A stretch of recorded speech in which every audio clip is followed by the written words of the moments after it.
Welcome to Doug Continues, Mouse PI for Hire. I was gonna say Doug gets close to the end, maybe, but it feels like the story's getting close to wrapping up, but I always think that about video games, and it never... Sometimes it wraps up earlier than I think, and then other times it's like, oh, no, this is like the last, this is till the end of the second act, so I guess we'll see. Going and going. But I'm having a good time. I hope you are too. And before we start here, we should definitely go over some of the rules for tonight's stream. First off, no backseating, which I know is very difficult watching me play. But, definitely if we need help on something, we will meme me. Indeed, but we'll definitely look at the webcam. We will say, chat, help us. What do we do? Where do we go? All the good stuff, so we'll make that very, very clear. Respect the mods. They're working their patooties off to make sure everybody has a good time, so be respectful to them. No spoilers.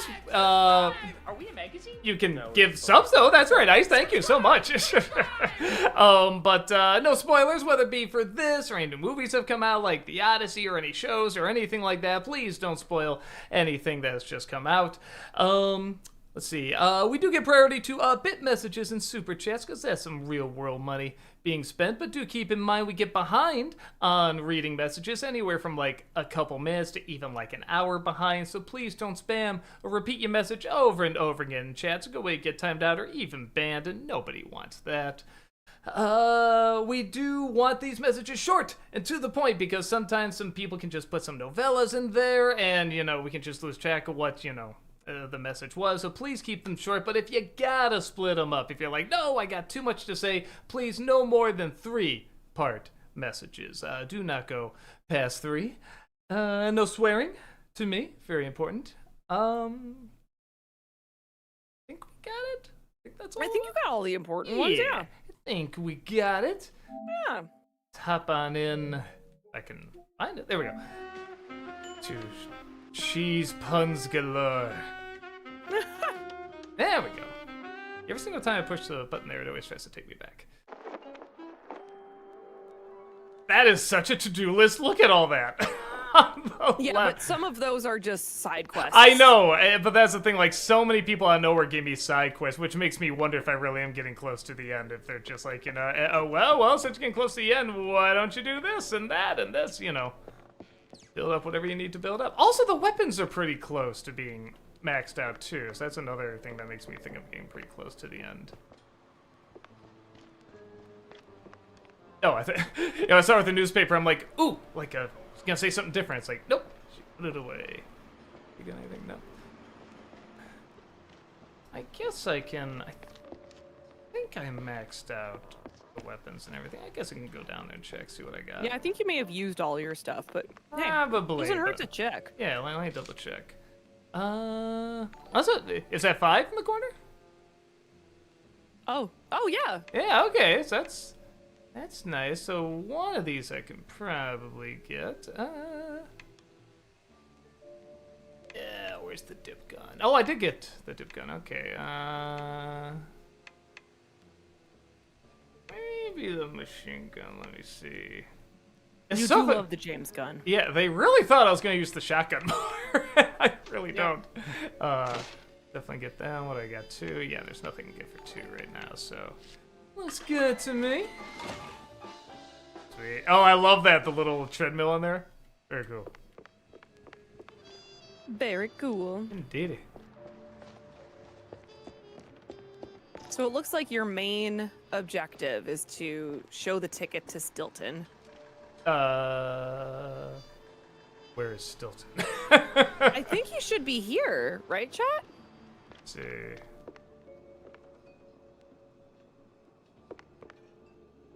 That might be him right there. Nope, not that woman, obviously. Oh, there he is. Sure.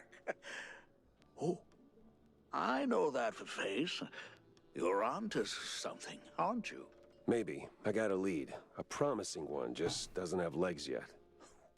Well, lay it on me, Sport. Word is there's this fancy steamboat where those crusty lobbyist types gather to play Who Controls the World over cocktails. I got reason to think all the cheese strings tied to the shrew racket not on that deck. I've even got a ticket. Pretty sure I'm not on the guest list, though. Oh, let me see that. Oh, where I'll be. I know this party. I know the boat. I know exactly where it docks. Color me impressed and suspicious. Like really suspicious. You sure you're not mixed up in this yourself, Horny? Oh, please, Jack.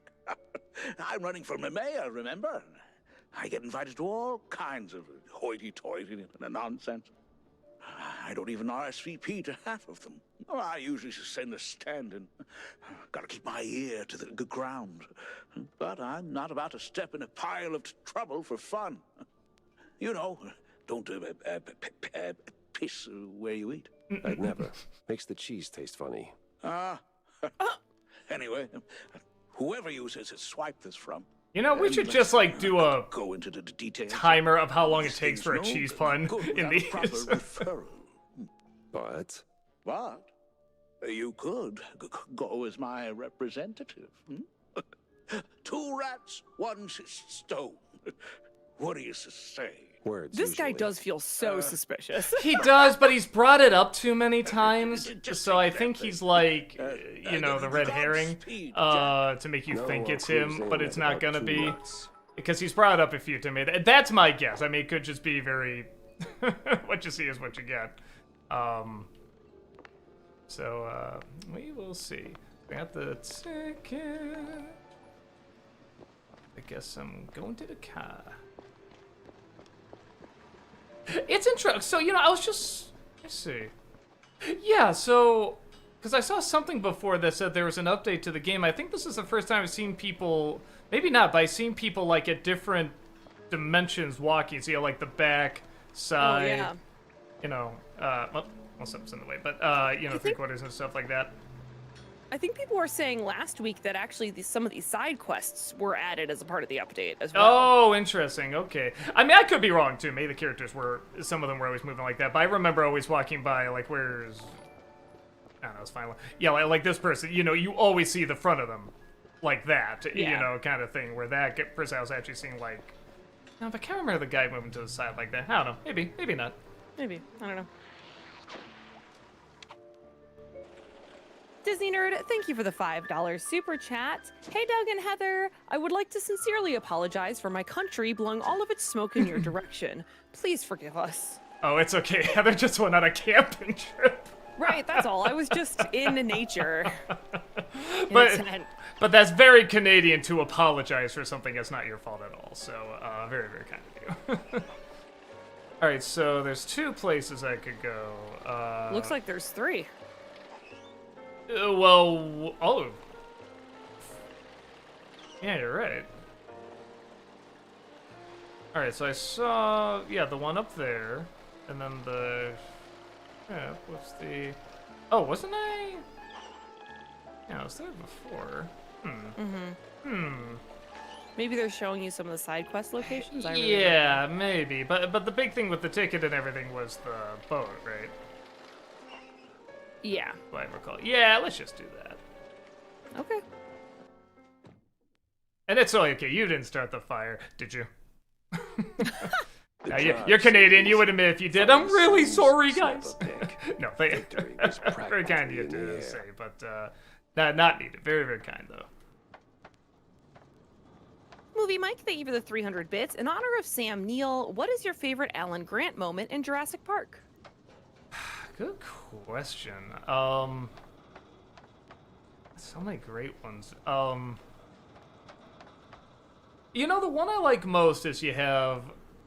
It's that really good scene, even though sometimes they say stuff I disagree with it, but the, you know, the lunch scene where all of them are talking, Goldblum's going really big, Laura Dern's, you know, sort of expressing her thoughts, and, you know, Attenborough's, oh, I don't understand it, the lawyers being a cartoon and everything, and Sam Neill just brings this very in-the-middle kind of cautious warning where he's just like, I love when he says, everything's moving so fast and we're all running to catch up. That's just so something I relate to now. I feel like it happened maybe around college. I just suddenly feel like things were moving so fast. I'm just like, whoa, wait, especially with technology, it was just going so quickly. And he just said, how can we possibly know what to expect? And that's true of so many things, but I feel like especially now. I mean, everyone's talking about AI right now and stuff like that. And I just feel like, yeah, that's kind of where I'm at with so many things. I'm not even like, I do see the possibilities, but I am just also terrified. It's hard to say I'm even angry. I'm just kind of terrified. I'm just like,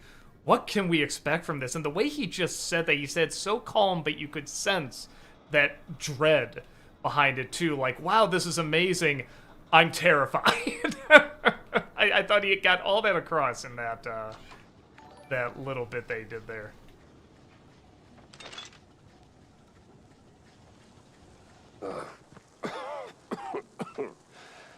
What a lovely breeze. Again, that's what Illinois is like right now. Alright, it's lined up a little bit today, but it's about the same heat as it is in here. Larry Lester, thank you for the 300 bits. Could you create a special system for which show to personally watch in which order? Which show? Oh, like for the NCs, you mean? They said personally watch in which Personal- order. So I think they would like to see some kind of system in which you are kind of actively showing what your priority of shows to watch are. Oh, I see. I love it's just what I am in the mood for, I have time for. Like somebody was just asking before some questions about Batman Beyond. I was kind of like, oh yeah, maybe I can start watching that again. So I just started watching it again in the mornings when I box. And I don't have to watch that show. That's just more something I want to watch because I think I'm finally through all the Disney summer shows this year. So yeah, you know, like that's something I'm watching now because I'm just in the mood to watch it. We're also watching The Burrows just because we're in the mood to watch it, you know. So yeah, I think when it's just something that's, you know, on my own, I just sort of go by what my gut is telling me. Hey, mister! Yeah. Mind taking a picture of us, mister? Just got married, see? I didn't have the money for a wedding, and, well, you know, work. All right, sure. Yeah. Well, I mean, there we go. Here you go. Oh, okay. So, this is your honeymoon? Oh, you betcha. Long way from home, traveling by boat. And making a buck along the way. Marriage is fine, but bread on the table's much better. Gotta work. Yeah. Thanks for the photo, mister. Here's our address. Now, back to work, honey. Like what? Oh, like they just got married and then they gotta get back to work? Is that the idea? Yes. Okay, it's kind of funny. Yes, that they are not allowed to basically even take a break for marriage. Very funny. Larry Lester, thank you for the 300 bits. How frequently do you process tie-in material to TV shows and movies? Time is it? I mean, when I was a kid, all the time. If it was a movie I wanted to see, I'd get, like, you know, all the products for it and everything. But nowadays, I don't know. I guess if there's something a little interesting, I think Brad does it a lot more than I do because he'll do like a Brad tries video on it. But yeah, I don't know. Honestly, just if the product looks good, I mean, I shouldn't even say that. Like, I'll go to a convention if I see, like, a bit of art or something, like, I don't know, like, at a convention, somebody did, like, a 3D print of, you know, this guy, you know, from, like, the old Looney Tunes cartoons. I've just never seen that of Marvin the Martian's dog. I'm like, I must have that, you know, some things just call out to me. That's not even a movie unless you count Space Jam or something. So, yeah, I don't know. Just kind of depends, I guess, like, what you watch. It just sort of depends on what grabs you. Alright, can't go that way. Man, there's gonna be a big fight in here. Let me see what's on the other I end know, here. right? There's all these health bottles and stuff that you're passing up. Okay. And Kaiser, thank you for the $7 super chat. Hello, Doug. Any chance of you playing Undertale and Deltarune? Would love to see your reaction to those. I know what Undertale is. I've never played it. I get the feeling it's not my kind of game. Maybe I'm wrong. Maybe I'll add it to the list or something. But yeah, we got a huge list of games that people want me to play. And that's the downside of games, is that they are long. So they do take a hot minute. It's different than reviewing movies. Oh, I like that. The champagne there. Malcolm is actually currently playing Deltarune on Thursday. Well, I think he's playing Mouse PI right now, but he has been playing Deltarune on Twitch. So if you are interested in someone from Channel Awesome playing Deltarune, There you go. check out Malcolm on Thursdays. Dying Fly in Sex Bay.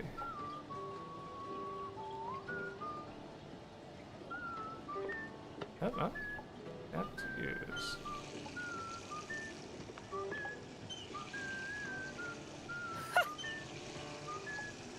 Just turning all the syncs on? I guess so. I mean, why would they have that be an option? Yeah, I used to be a janitor. I'll turn them off. JL, thank you for the 1,000 bits. Appreciate that. Thank you. Doug, what's your favorite vehicle in Star Fox 64? It's been a long time since I played it. I remember the tank. Like, there's a little tank you drive in that, right? Isn't that one of the levels? Or am I I've never confusing played it for it. something? I don't know. If that's in there, I remember liking that. Hopefully, I'm not confusing it for another game. Marsha, But where the hell's the damn card? but honestly, just the ships. I love flying those ships. I love the way they're designed. I love the way they move. I always have a good time with those. I mean, it sounds Goodbye. pretty basic, but I do always remember them. Great. Just Oh. great. Guess we can kiss the party goodbye. Oh. Get that money over there, I guess. Oh, okay. Card, please. I'm, press? You could be the shrew pope for all I care. No card, no entry. Move along, pretty boy. Great.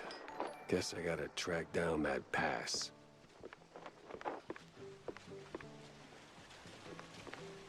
Larry Lester, thank you for the 300 bits. You don't need to bring back F-ups because this very forum acts as one in real time. There you go. So, funny thing about that card. You've got 1 second. Okay. Oh, okay.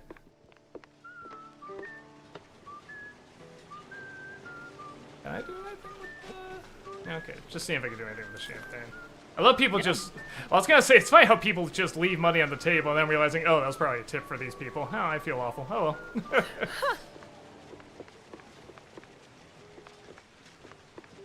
Larry Lester, thank you for the 300 bits. Conspiracy theory time.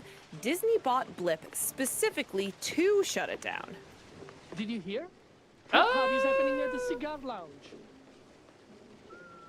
Well, so... it wasn't...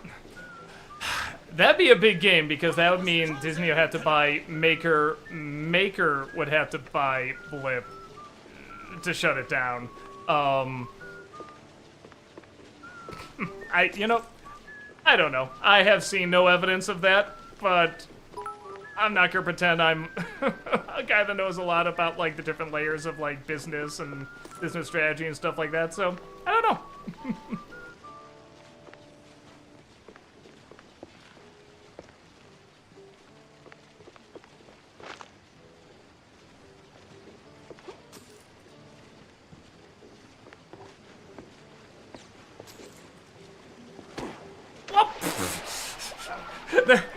There's a delay, so I pressed R, it didn't look like it went, so I pressed it again, and then the first one went, so it went and then unhooked it. That was funny. Okay, try it again. Whee! Yay! Boom, boom, boom. The Disney Nerd, thank you for the $5 super chat. So, your new review has had quite the 48 hours, eh? Blocked, posted, seemingly taken down again and back up again? Wait till you see my other review this week. We'll see how that one goes over. Yeah, it's It's gonna be an interesting week. It's already an interesting week. I get the feeling the weekend will be interesting too.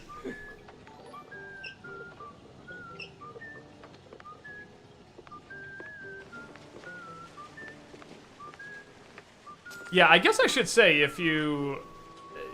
So, it got blocked. So we just did another one with a few minor edits in it.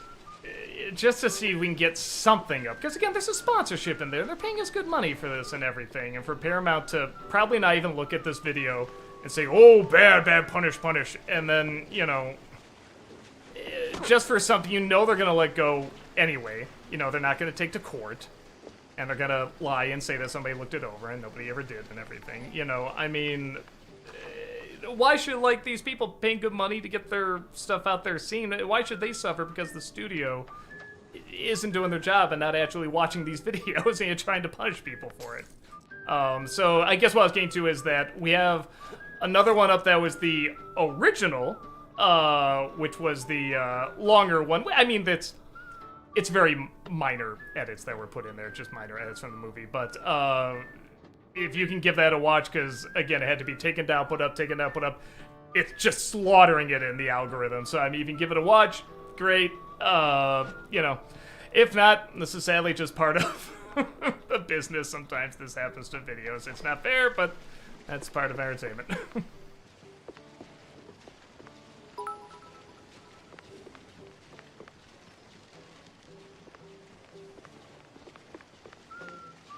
Movie Mike, thank you for the 300 bits. There was a change in the second season of the live-action Avatar that really got to me after I heard about it. In the original, while he is traveling on his own, even though he is starving, Zuko doesn't rob a couple of their supplies, showing that even before his full development, there is good in him. Well, in the remake, he does rob them.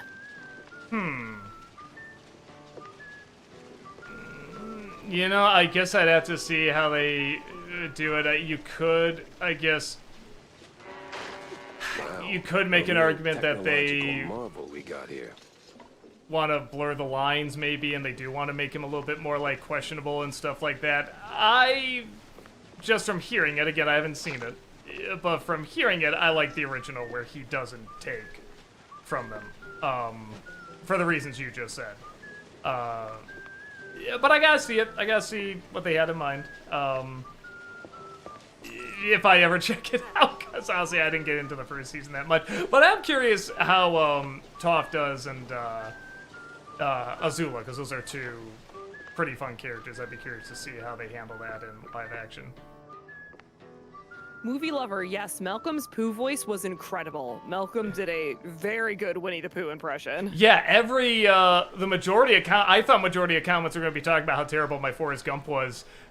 Overwhelmingly, everybody was like, his Winnie the Pooh is spot on. And it's funny, I told him, I was like, you know, yeah, I'm writing you as Winnie the Pooh, just work on the voice if you can. When he did, I mean, all of us were just like, wow, okay. Like, I told him, I'm like, I'm going to write Winnie the Pooh into more stuff because this is uncanny how much you sound like him.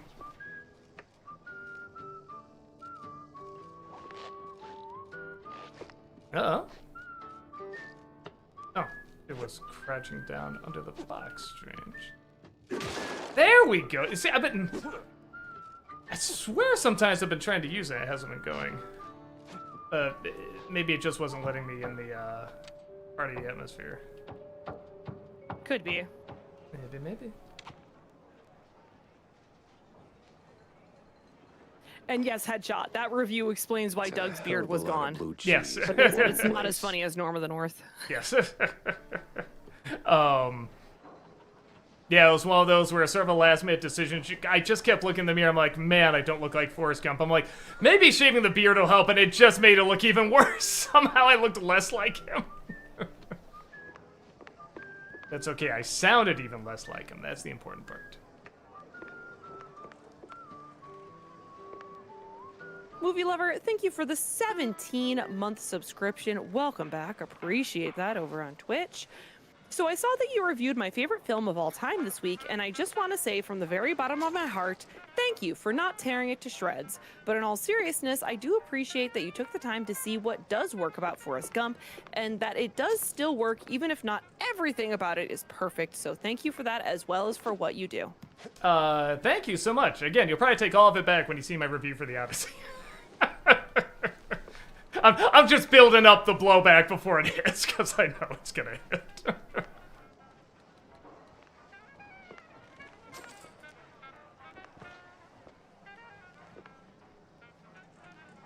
Here. Okay. You know, I thought it'd be in a more secret location, but no, it's just sign around there. Aha! Okay, I can't get over there. Oh, like there's a guard there, like, you know, you're not going anywhere. Oh yeah, you can hop over the furniture. Yeah, you can take the money. Yeah, all that's fine. Right.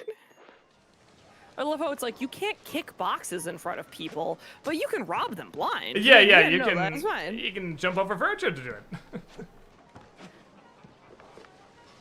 JL, thank you so much for those 10 gifted subs Thank over you. on Twitch. Appreciate that. Thank you. Oh, I can. Maybe I was pressing the you wrong can. button. Huh. Maybe. Well, now is the time to learn that you were pressing wrong buttons before Yes. you're in the middle of a firefight, you Now, know? what makes you think there's gonna be a fight? Come on. Oh, I All the know. ammunition and health all over the place. Yeah. Actually, I will say this. Maybe it'll be helpful, like, when going through that, suddenly I'll see boxes and like, you know, okay, kick it open, let's get more stuff. Crass, thank you for the $5 super chat. More puns than Beanie and Cecil and Magic School Bus combined. Sweetheart. This ship doesn't sink without me. If it goes down, I go down with it. I get the feeling that's gonna play a part later. On a fancy steamboat? Never. Nah. Especially in a game with guns and explosives. The shortcut to get back? Let's see. Oh, yeah. Nah, I can get other goods. Oh, yeah, I guess. All stuff that I can't even really use yet. That's good to have it there. Okay.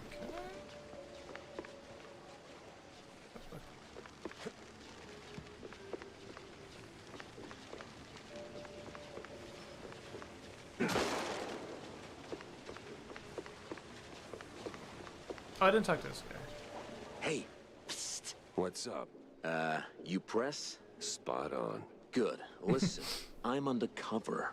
Internal affairs. And you're just telling me this. Don't question my logic. We're building a case on Sims, but we need more evidence. You in? What's the job? Simple. Take some pictures. You do carry a camera for a reason, right? One might say that. Good. I need shots of some key BMP members. Get close, snap a pic, bring them back to me. I can do that. Where do I start? Nah, not sure exactly. But they've been sniffing around the concert hall. Shouldn't be too hard to spot. Like the, yeah, I never really better look at the background. It's kind of cool.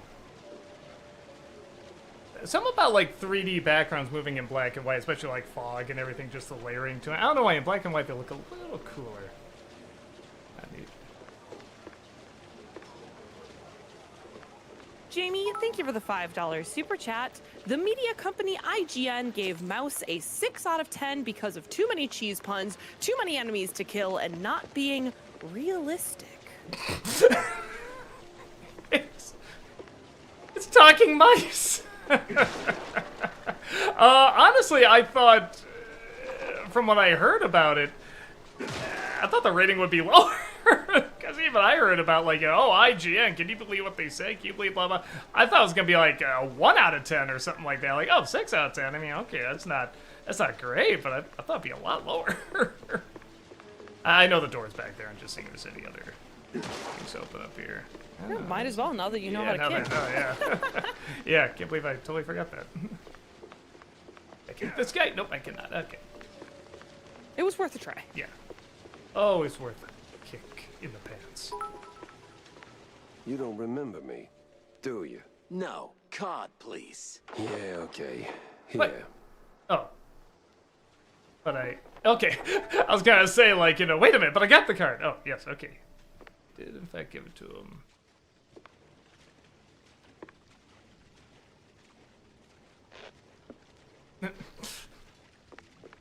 Peeping Tom action, I guess. Headshot, thank you for the $5 super chat. Guess there won't be no tax evasion candle blowing business today. Sarge is gonna kill me. Great. Headshot, thank you for the $5 super chat. You probably missed it last stream, but Jack Pepper referenced RoboCop in Tinsel Avenue. He said, "Dead or alive, you're coming with me." You know, I thought I remember hearing that line somewhere, and I'm like, I know I've heard that somewhere, and that was it. It was RoboCop. So yeah, thanks, because I did remember, like, where do I know that line? Where did I know that line? And that was it. So yeah, thanks for the reminder on that.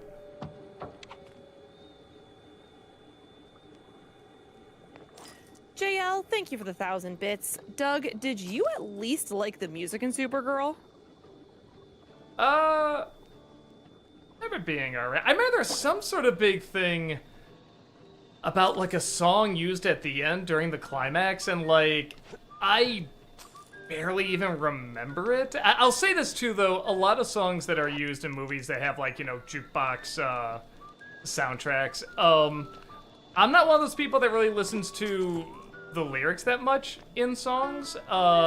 You know, not that I never do, but it's not like the first thing I listen to. So the fact that everybody was picking this up, and they were mainly saying, you know, the lyrics that were being used. And again, I didn't even notice it. Even when I was walking out of the theater, some people were bringing that up. Well, it's with that song choice at the end, and I was kind of like, oh, like like I said, I didn't even listen that closely to it. So if you're talking about that, I don't really remember what the song choice was, or, you know, my initial reaction to it, but, you know, in terms of, like, the soundtrack and the other songs used, I mean, I guess fine. It didn't really stand out like it was amazing, but, you know, it was about, I guess, what I expected out of a movie like that. Actually, where am I going? Right, I went... Yeah, can't go up that way. Do I have to go back to the shortcut? Maybe I do. Ah, for more goodies. Okay, Invader Sim, thank you for the 300 bits. Heather, how do you feel personally about Snape's casting now in this Harry Potter reboot? Okay, here's the thing, all right? I think it makes almost too much sense, but it also kind of makes James Potter and Harry Potter seem like huge dicks. No, where's the perfect spot for this shot? Like, Harry's like, oh man, there's just something strange about this professor, and I don't trust him, and I don't like him. He's also the only black faculty member. Like, you know. You know, it's one of those things where, again, I'm kind of like, with most of it, with all the casting, with the exception of John Lithgow, that was the only one where I was like, ooh, like, that'll be interesting, seeing him as Dumbledore. Everyone else, I'm like, I'm not a Harry Potter guy, I could kind of care less. So I had no real reaction to that. But when he mentioned that, I'm like, that's a good plan. Think about that. Oh, crap. Forgot about the damn Flash. Well, well. Look who washed up, huh? I remember you, Pepper. MPD's little shoeshine star. You Actually, I'm trying to remember who this guy was. remember me? That wasn't a compliment. Now, you haven't just ruined my day. You've made a mess I'll be cleaning up for weeks. That won't do. Damn right it won't, because your little trafficking side hustle ends here, Captain. I'm burning it all down. Ha! Good thing we're moored on the river. Now, die!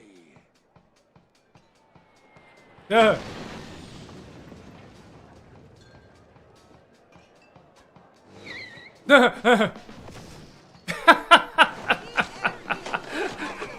love the way that That plane took off. Hey.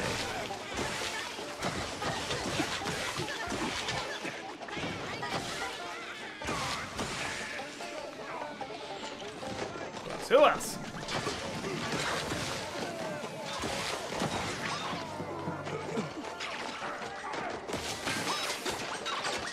Shoot.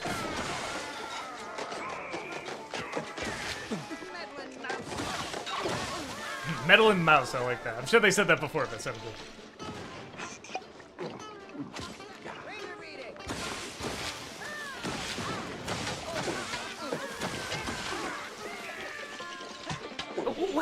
Hey! I'm aiming right at you! What?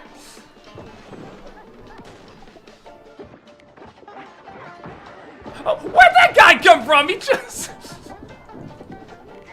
Oh my god, oh my god, oh my god, oh my god! Oh, cheat, I got cheese to cheat! Yeah, I know what to...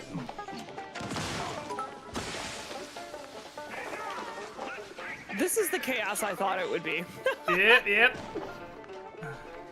Can't say they weren't building it up. Ooh.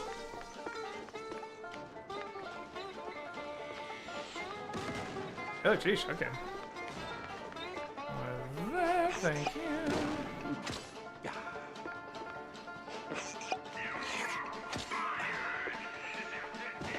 Oh.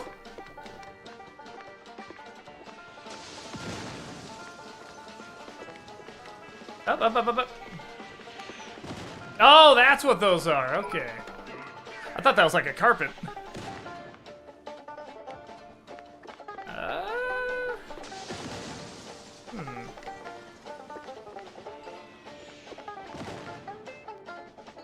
Maybe... Are you trying to run away rather than face the boss? I was gonna say, is that... Okay. I was trying to see if there's a way... You know what? Let me double check, just to make sure. Because I didn't see like a light bar or anything for the boss. Oh, says it's all closed. Okay. Well, with... Let's... some of these, maybe...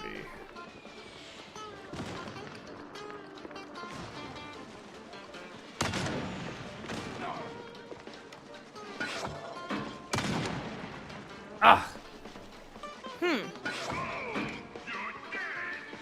Ooh!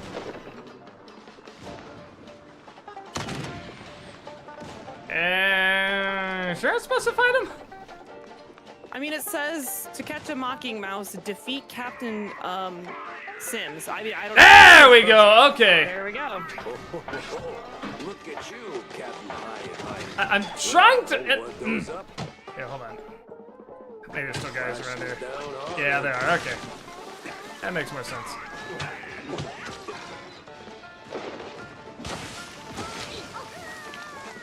Woohoo!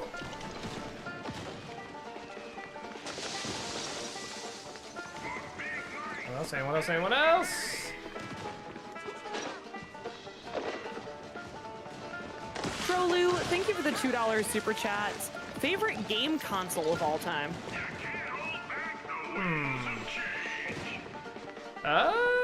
So on the one hand, a part of me goes, you know, well, like one of the PlayStations or something, because it can also play movies, and I love that. But just in terms of like, which one has the most games I could play at like any point, you know, I'm like, I can just pick up, play, and have a great time.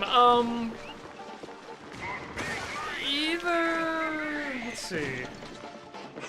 It's gonna sound weird, but either the Super Nintendo or maybe the GameCube. I'm not saying those are like objectively the best, but those are the ones that I just personally enjoy the most. Honestly, probably the Super Nintendo.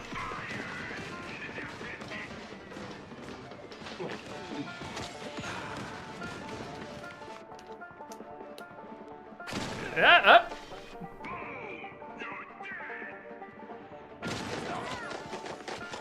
Man, okay.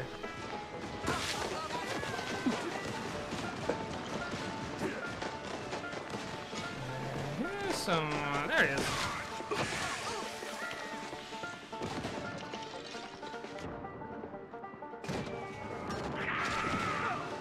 Okay. Alright, so it looks like, if I'm right, I gotta go in there, get a shot, then come out and shoot guys that are still out here, I think.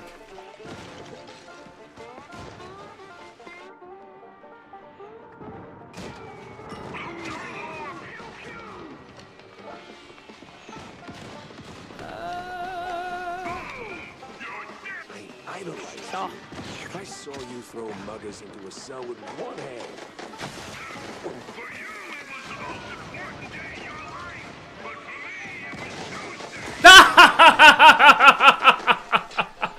Oh, now that's a reference worth making. Oh, that's great.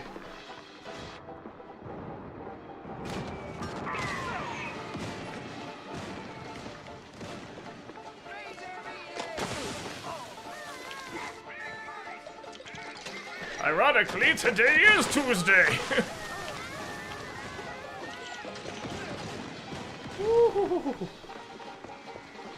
Lava War Cannon, thank you for the $5 super chats. Hey Doug, what's your thoughts on Real Steel? If you don't take it seriously, I think it's a lot of fun. I think it's kind of like a great homage to those really corny, you know, 80s movies like Karate Kid and so forth, but with robots. You know, like Rock'em Sock'em Robots. It's kind of like if a Rock'em Sock'em Robot movie was made in, the 80s.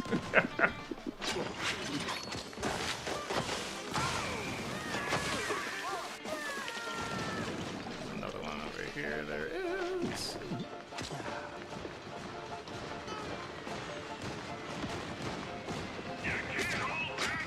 Come on.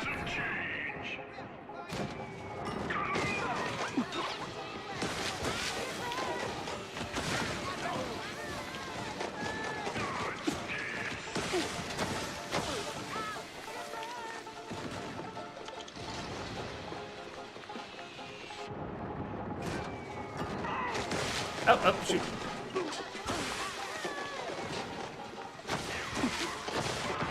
Oh, brother. Oh, shoot. Oh, don't forget to make it. Ah! All right, but I know what to do. Yes, now you know. At least now you do. Yes, alrighty. Let's do this the right way. We believe in you, Doug. Hot. Look at you, Captain High and Mighty. Oh. I mean, What goes up crashes that was too down bad, but hard. yes, should probably not use it.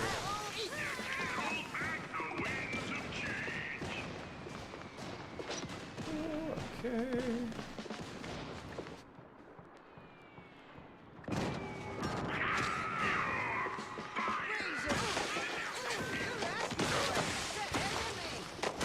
Well, crap, I got that guy, come on. Woohoo!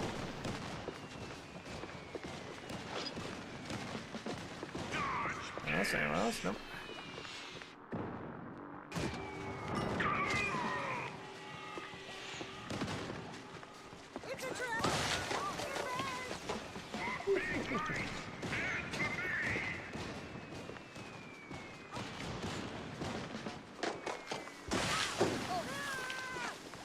Tail Rojlik, thank you for the €5 super chat. Have you ever heard of Kamishibai? It's a form of Japanese street theater and storytelling. Apparently, it is the debut of Ogon Bat, the first superhero. Oh, no kidding. I might have heard of that style, but I'm not that familiar with it. Like, if you showed it to me, I don't think I would recognize it. But, sounds cool. I should probably check it out. It's Yeah, a it is Tuesday! interesting. I took a Japanese theater class, so I've heard of that and seen it. It's like there's like a mini stage theater, and they put in these like illustrated panels into it, and there's like a narrator who stands by it and like puts different illustrated panels into it to tell a story. Oh, interesting. Okay. Yeah. Oh, It's sounds pretty kinda cool.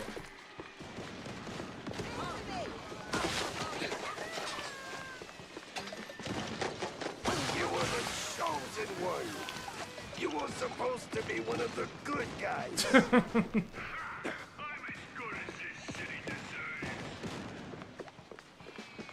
JL, thank you for the 1,000 bits. Doug, did you like seeing Alan Grant again in Jurassic Park 3?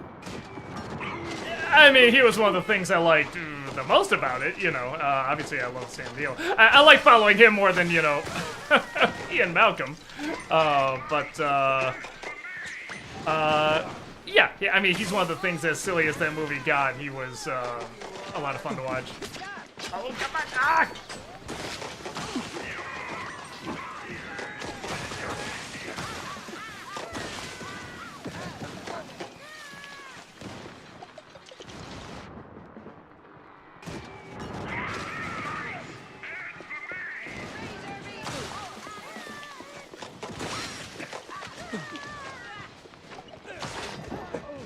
Oh, man, come on, give me some milk. Where's some milk?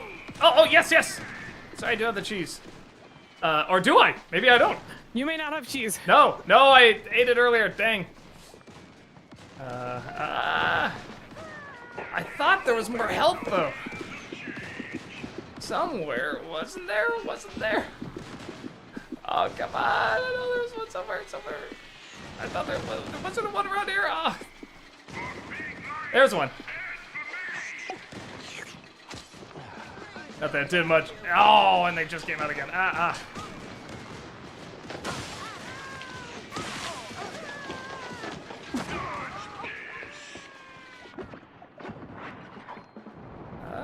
Where you at? There you are.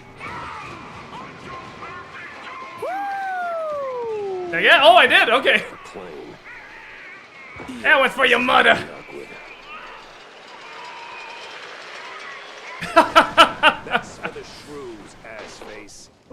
And now for my daring escape. There's any other goodies around here before I go?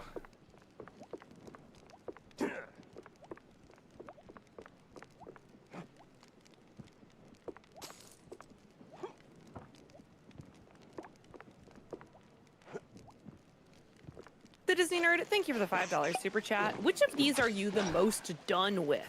Cameron making movies about water, Spielberg making movies about aliens, or 3+ hour epics from Scorsese? Scorsese, sorry. Oh, I still like Scorsese. Even if I see something, I'm like, oh, this looks familiar. Like, he just does it in a way that I look past the repetition. You know, and everyone's gonna be different, you know, with that stuff. Let me think. I mean, with Cameron, I think I'd be fine with movies about water, just not Avatar. I mean, all his other movies I think I like, it's just the Avatar movies. So it's a little bit of a trick question. Where with Spielberg, I feel like he's really only had one good movie with aliens, and that's Close Encounters. That I can think of. I'm trying to think of any other ones, but they're not, you know, very hop in the mind. So, I guess I'll say that. Because, again, at least Cameron has more than one good movie that's around water, where I feel like Spielberg only has Close Encounters. No, actually, that's not true. E.T. E.T. was good. Need a hand? That's two. Nah, man. I'm done for. Just leave me be. Nah, it's just a scratch. You're gonna be fine. Nice one. Appreciate it. I try. Forget about me. Get to the wheelhouse. There's an emergency inflatable plane there. An emergency what now? Just go. Okay. I'm gonna die now. I'm gonna die now.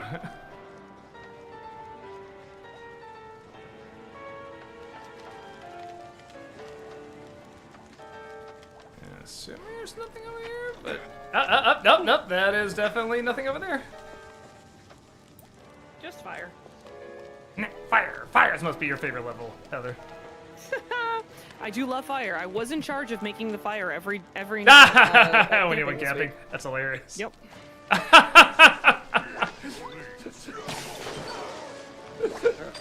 behind that. That was pretty funny.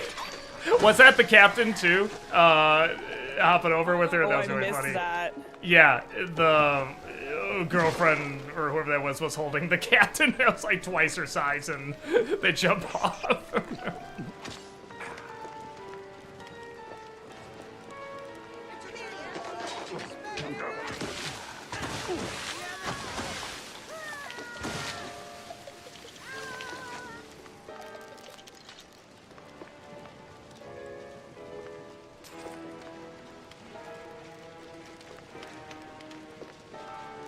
K-Jax, thank you for the $2 super chat. Come on, Doug. Don't be so blue about the puns. Cheese.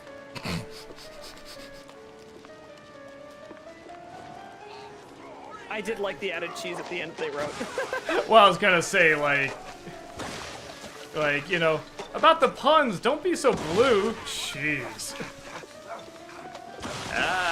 It would've been bad either way, what am I talking about? But beautifully bad. And you only gave me one. Not an entire game of them.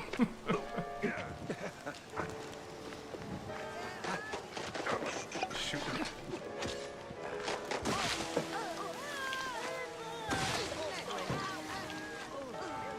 Could I? Check. Oh, no. Could I not go through these? Oh, I guess not. Okay. Dumb of me. I thought it was telling me to go there. Silly, silly me.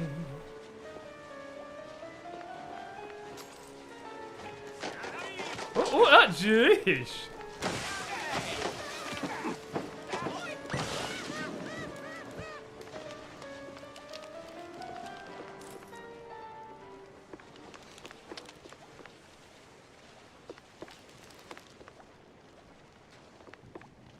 There it was. The inflatable plane. And the deflated pilot. A little too trusting for his own good.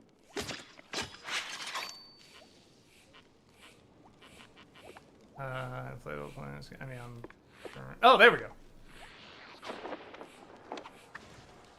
Drive back on the raft. Never meet your heroes, they say. And sometimes they are dead right. Sims, a shining star of the Force, turned out to be the mastermind behind the crooked cops and the shrew kidnappings. He didn't just bite off more than he could chew. He crossed a mouse that once believed in him. At least the shrews are safe now.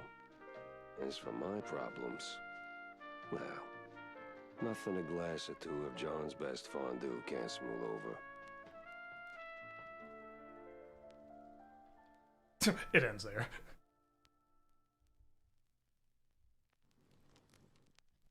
Like, you don't go back to any of your levels, the mystery, everything, it just stops there. I don't see what... Wait, you don't mean... That's right. Time to crack open the good stuff, bud. Double cheese Furman, the oldest vintage you got tucked under there. Make it 2 on my tab, and don't skimp on the salt, huh? Well, slap my tail and call me fancy. I was starting to think this bottle would outlive us both. Big day, huh? Big enough, John. The missing shrews case? It's done. Sure. Turns out it was messier than a trench coat in a cheese burst. Crooked cops, cheese leggers, offshore money, a real crime circus. And now, it is over. Uh-huh. I got them all, John. The redlining drones and the crooked... Even the way he said, I got them all, John, like, as we speak. just emphasizing how over this is. Anyway, no more raids, no more kidnappings. Just, thought you'd like to know. Uh-huh. Well, don't choke on all that lifted spirit. Look, Jack, don't get me wrong. That's good news. Great even. Warms the old ticker. Maybe even earns a headline or 2. But let's not kid ourselves. It doesn't end here. Give it a week, maybe a month, and someone else will start clipping. It's just how it is. Always has been. And until rodents like me can take a bus without getting face planted in a rose bed simply for being short, it ain't over. Ah, your drink's salty enough without me raining on it. You've done good, Jack. Real good. It's just... Nah, John, I get it. It ain't the finish line, but it's a step. And if that one step gets you closer to making Shrew Thicket a reality again, then I'll keep walking. All right, you noble idiot. Making me all misty-whiskered. To Shrews, John. To Shrew Thicket. Better fill Corny in. I guess I'll fill Corny in. What was this again? I guess I don't have any tokens. Alright. That's why I never found out what it was. So, sport, is it done? Did we save the little guys? Well, it's done, and they're safe, more or less. And the bastards behind it? Did they finally get a slap from the hired arm of justice? Uh-huh. Jack! You there, buddy? No, Corny, I'm not there. None of this is there. Hell, none of this is even in the right country. Jack! It was Captain Goddamn Sims. Him and his pack of crooked badges he either bought or bullied into his operation. The same Sims who was my shiny friggin' North Star when I was sweeping pavement as a beat cop. Briefly, anyway. He wasn't just off course, he built the course. He was running this trafficking ring the whole time. I didn't want to believe it, Corny. Not until the pieces fit too damn well together to ignore. You know what they say, sport? Never meet your heroes. Yeah. Well, I didn't just meet him. I dragged his crooked keister and his fondue laundry all over their fancy boat.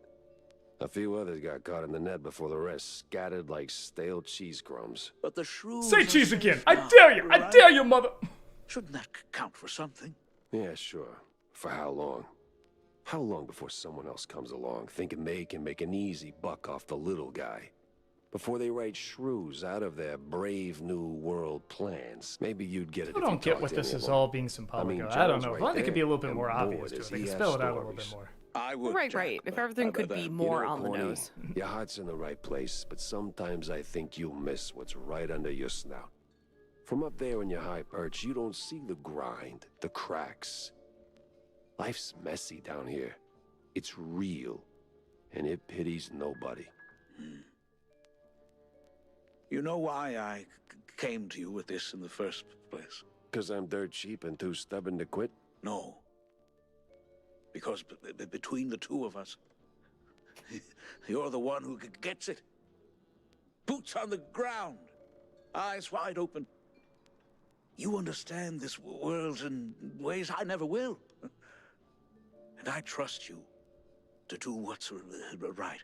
So while you're busy taking this wicked machine apart piece by piece, I can make sure it doesn't get rebuilt. And with crooked cops out of the picture. It wasn't just crooked cops, or cheeseluggers for that matter. Too many highbrow mice on one boat for it to be just a coincidence. There's something else here. Something bigger. I just can't pin it down yet. You will, buddy. You just can't fix it all in one swing. Remember what I told you back in the old world? After we dodged that shelling right before R&R. Live to fight another day? That's right, soldier. Live to fight another day. I like that bit he was saying there. Like, I got you because you can see the world in a way I never will. You see a world I never see. Like, I like that. I thought that was really cool.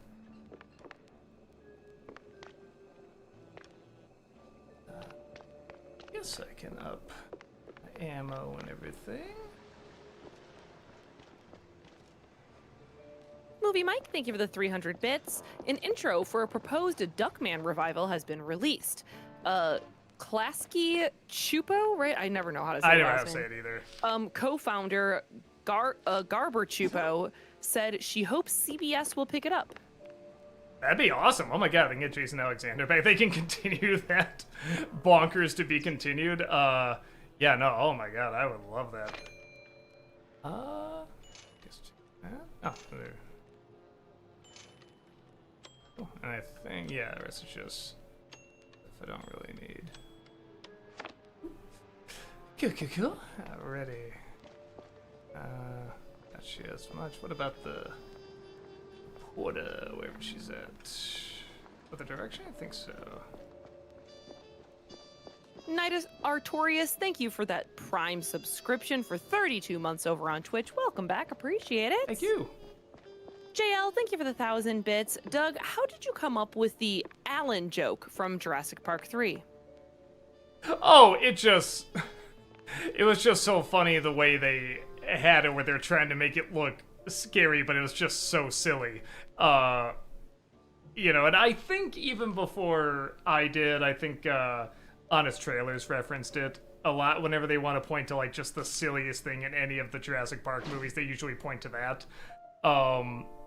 So I already need more proof to be sure. Kind of knew, you know, how funny it was, you know, because I forgot about the scene until I saw that Oz trailer, and now I'm like, oh yeah, was that in the movie? That was so goofy. So yeah, just went off of that and had a good time with it. The Disney Nerd, thank you for the $5 super chat. And the question of the evening, have you seen The Odyssey? And if so, thoughts? I found it very good. Really? I'm not hearing that at all. Some work to do to try and surpass Nolan. Boy, yeah, I haven't heard that at all. I hear most people, you know, just really don't get into it, and they found it underwhelming and stuff like that. Yeah. No, I swear I'm not doing it on purpose. I'm not trying to be contrarian. When I saw it, I didn't know anybody's thoughts. I really didn't care for it. I'm gonna be the one a-hole who didn't care for it. It's the Nolanisms of the fast editing. There has to be an edit every 2 seconds. The dialogue is very explaining, not emoting. I never feel like I got to know these people that well. I didn't see much of the point of telling it out of order. Most of the adaptations tell it in order. I think it moves better that way. I thought Matt Damon looked like he was sleepwalking through it. I didn't think it was a very good-looking movie either. I didn't see it in IMAX. Maybe IMAX makes a difference, but I just thought for 3 hours, that was just so much dirty, dark, mucky stuff to look at, which sometimes it works. Like, most of the action scenes are really good. I'm not gonna say there's nothing. I loved Robert Pattinson in it. I thought he was great. Elliot Page, even though it was brief, I thought was very, very good. Anne Hathaway had some good moments. But most of the editing, I thought, didn't allow the actors to act. It didn't allow the cinematography to shine either, because it just had to have a cut. I literally started counting every 2 seconds. And that is just so distracting for me. And I don't know. The way people made fun of that dinner scene from Bohemian Rhapsody and they shared it online and made fun of it. Nolan has made a whole movie of that and he's getting praise. And I don't know. Maybe I'm missing something. But I just didn't get into it. I'm not going to say it's awful. I'm just saying I had an awful time sitting through it. You can sense the effort. You can sense the passion. Clearly everybody's loving it.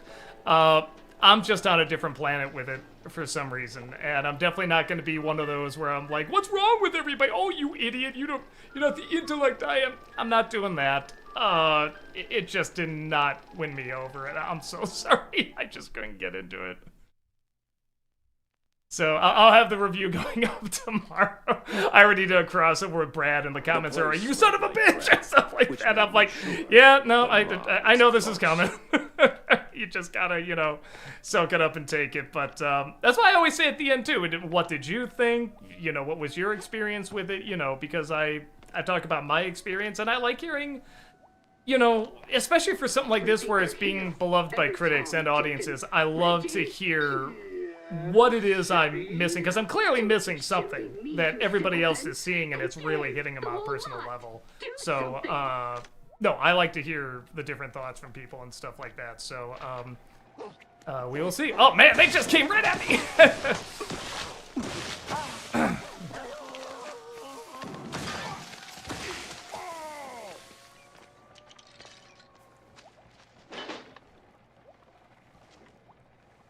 Teo Rojalik, thank you for the €5 super chat. Will you talk about Titanic on Disney-cember? Also, have you heard of Piglet's Big Game, Disney game said to be inspired by Resident Evil? I didn't hear that part. I've heard all the other things about it kind of going viral for some people streaming it, and it was just bizarrely like a depressing game. So we'll see with that. At first we were like, well, that's All right, that's really cool, Mr. Foster. Because we were like, well, as the zeitgeist for it kind of passed and everything, you know, because we were thinking about doing that for Disney December. I don't know, maybe I'll look at that at some point. Also, I don't know if I can... I don't think it's like on PlayStation or anything like that. I think that was the thing we're having trouble finding out how to stream it. But maybe there's a way. And for Titanic, I'm probably going to do a Nostalgia Critic of it at some point. I don't know when, but I'll get to it at some point. Well, look who it is. It's me again, sure as shooting. It's me. What's got you all fired up now, man? I've got to get in the control room pronto. I love the fire on the tail. I Ooh, forget if I said that before. No, I love it. Not that easy, amigo. Gotta flip them switches first. Switches. Why not just waltz right in there? This is the Tinsel Brothers studio. You can't just waltz in everywhere like that. You need switches, stitches, stinky britches. Well, the case is blown then. My pants are patched and shamefully clean. Oh, switches need no stitches. They need just a little sniffing round the corner. Easy to spot if you stay sharp. Sharp, I can do.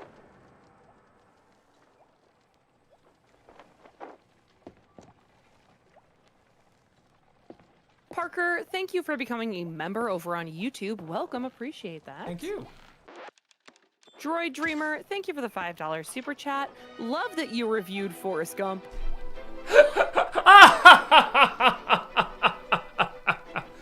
That's really funny.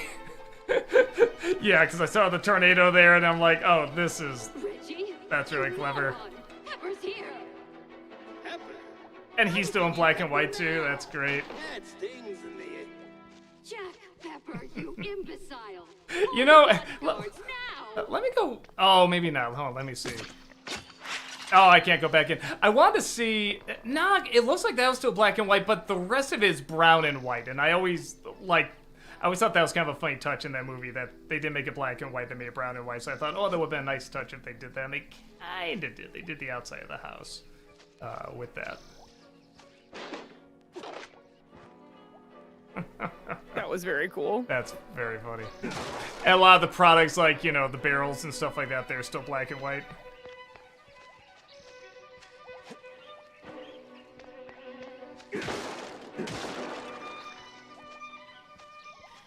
Droid Dreamer, thank you for the $5 super chat. Love that you reviewed Forrest Gump. My uncle Don was the Oscar-nominated cinematographer for it, and his wife Bonnie was the nurse. Oh, no kidding. That's so cool. Yeah, it looked gorgeous. It was a very good-looking movie.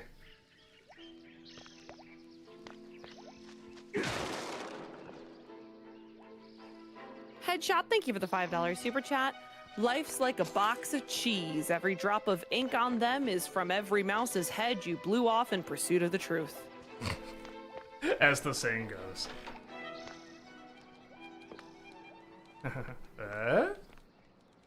Seems like that should have been a big fight. Hold on. Well, am I... Hey, I'm back in my office, It's right? my office. Yeah. Wait, am I that cliche?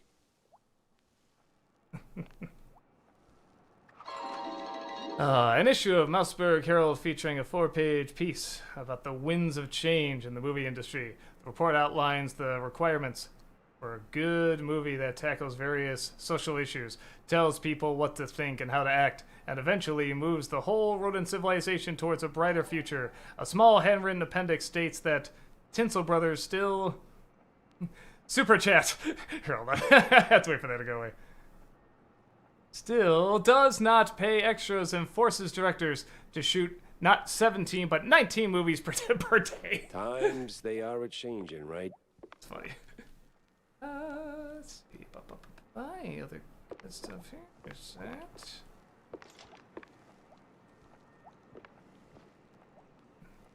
Alrighty. Yeah, interesting.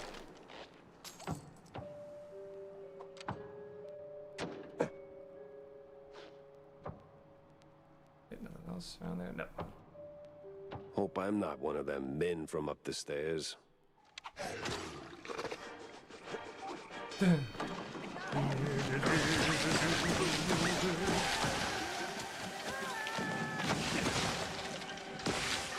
Okay, if you guys are Requiem. Oh, yeah, where are they? Oh, let's open that again. Oh, well.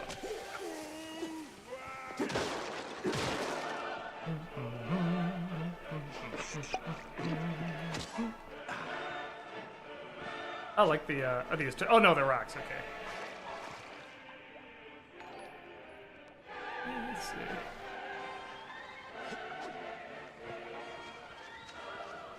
I'm always shocked this version of Requiem, or of Dies Irae didn't get more attention, because everybody always does the Mozart one when they want to do, like, trailers and stuff. I'm like, this one's pretty fun. This one's pretty big and crazy. You know, you could see, like, I don't know, like a 90s trailer with, like, explosions and Bruce Willis jumping through something, you know what I mean? Bruce Willis jumping through something is so specific and so funny. So specific, but not specific at the same time.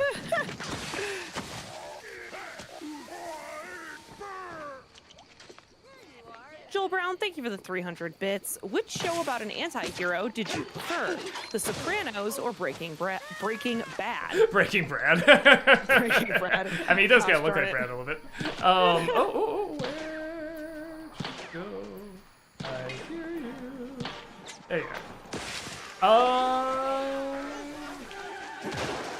Let's see. The first half of Sopranos I like more. The second half of Breaking Bad I like more. So that's really hard to say. I will say Breaking Bad's probably a more consistently good show, even though, you know, in the first chunk of the show I don't really like the characters. I know that's kind of the point. So I say, okay, this is really good, but I don't get into it until Saul, Michael, and Gus become main characters. But it is a more consistently good show, where Sopranos really went back and forth.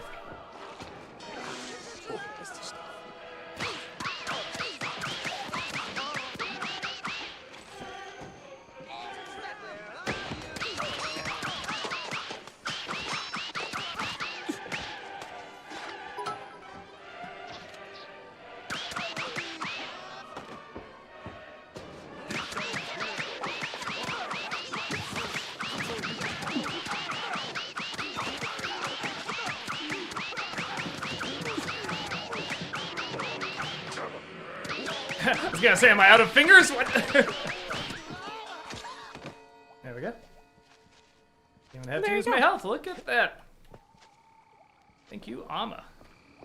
The Disney Nerd, thank you for the $5 super chat. I got quite the physical media haul this week. I bought Casablanca, Rush Hour, The Mask, Beetlejuice, and Grave of the Fireflies on Steelbook.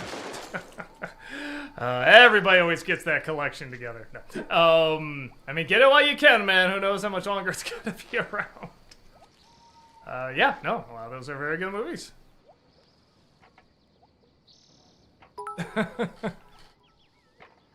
Mouse Scarecrow there.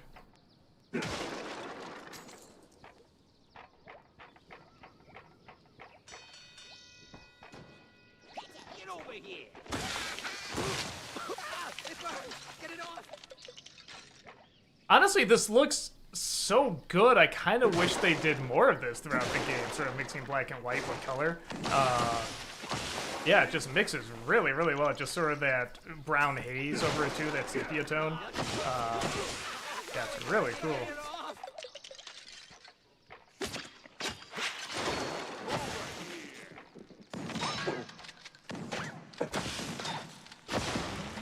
Oh, I did a lot.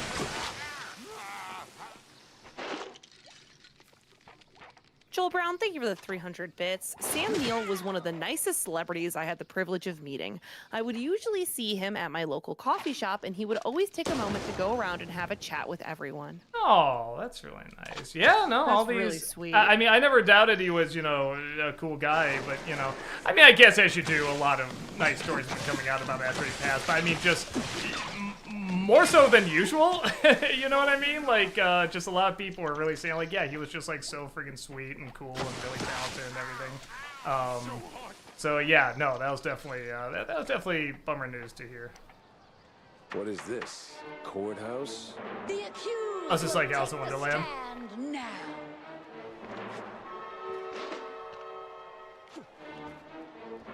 This level's fun.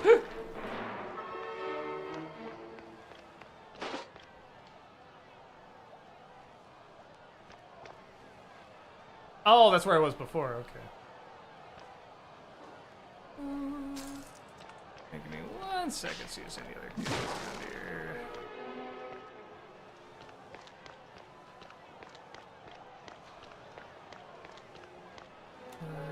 Alright, let's go on up there. I, the judge and jury, find you guilty of all crime.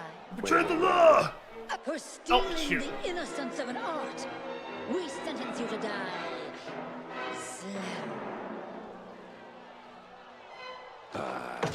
Objection?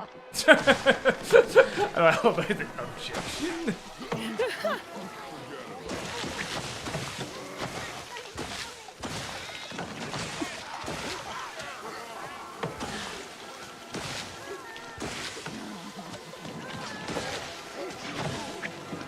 What was the phrase the ghost lady kept saying that drove you nuts? Oh, the rise! Rise! Rise! For some reason, that just drove you insane every time she sure said it. did.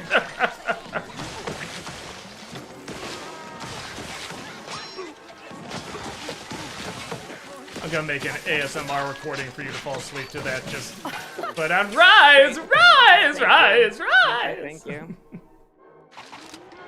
That and excerpts from B movie. Thank you. Wow, that sounds like my personal health. Imagine the nightmares you'll have. They'll be so creative. So creative. Die?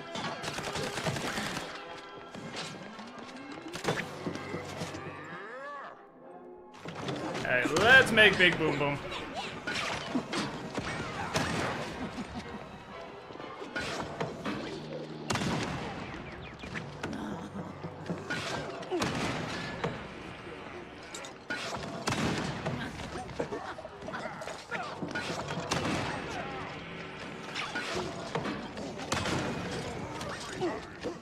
How many of these are there?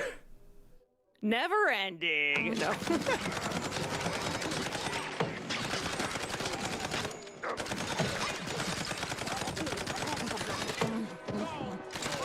What? Yeah, say, what's with the electrocuted guy?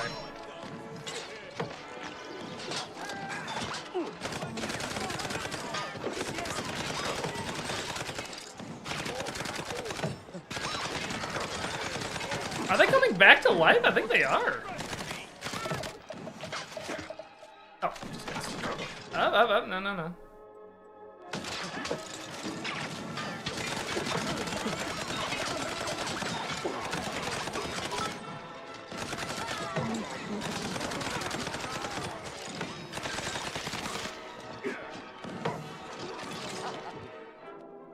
Running out of ammo here. Dante, thank you for the 75-month subscription over on Twitch. Welcome back. We appreciate that. What's the worst physical pain you've ever been in? This, I think. Man, it's a good question.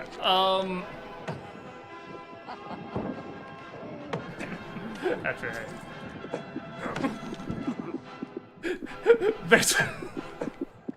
There's a couple, but I don't want to say. It involves the nether regions.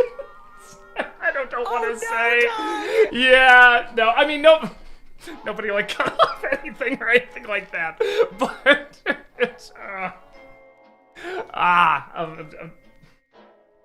but I already said it. I already started it. So what? You started it. Yeah, man.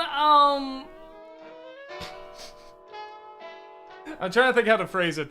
So, at one point, I don't even remember what it was, but for some reason, I had pain down there, and I wasn't sure why. And this is when I was just hearing that a good, like, numbing solution, something that helps with pain, is peppermint oil. So I thought, oh God. All right, let me try it. Wow!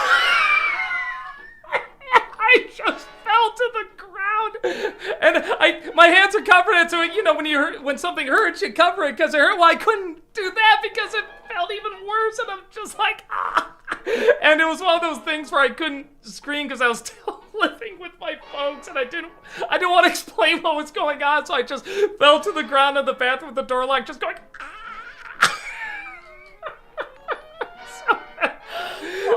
That's it. So, probably goes without saying, a lot of people are smarter than me. Don't do that. It will not numb the pain. And I don't even remember what it was. I don't remember like what the pain down there actually was, but I knew what it was after. So, yeah, that was it. Yeah, you asked. You asked. I was amazed I could keep quiet about it. I was just like, I was like that guy in, what was it, in, Craven, the hunter, the guy who, oh, look at that, so they don't die all the way. You know, he does that weird little yell that, that's what I was like.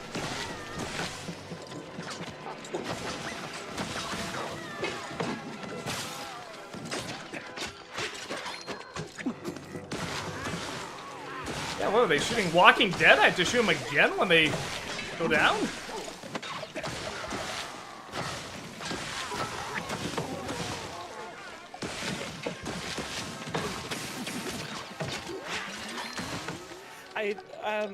Yeah, never mind. Oh, no, you had something to say? You had something funny to laugh at with my pain? Nothing funny to say, Doug. It was traumatic. It was. You wouldn't get it because you're a woman. But as a man, all the men watching right now just fell to their knees in pain, imagining the agony I was going through. No laughter at all. Horrible, horrible thing. And you dare laugh. I can't even.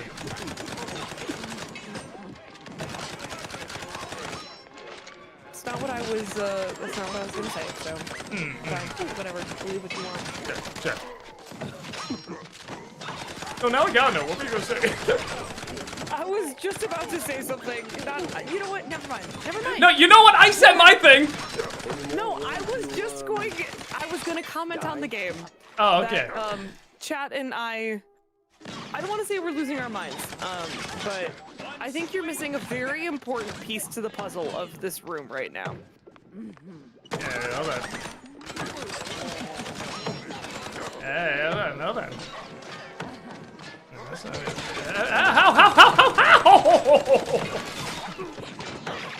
Uh-oh. Oh, is it doing the delay thing? Ow, it is. Oh, no, there we go. Okay, it's back. Let's see.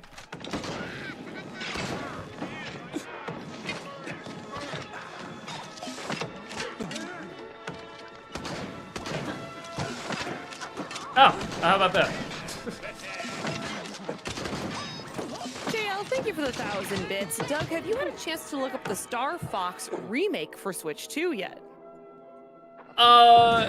Just the little trailers that came out for it. But I didn't even know if it came out yet. I don't even have a Switch, honestly. So I'm probably not the guy to ask. But I mean, the trailers I saw and everything looked fun, looked good. And you're right, I did not put together. they keep her out of sight. I mean, now I'm just gonna throw everything at her.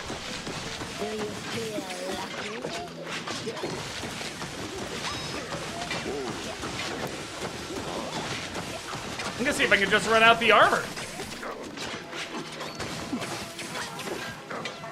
Let's see, go for the big one here. What? Not guilty? I knew you'd say that. That was easy. Look, didn't even lose any health.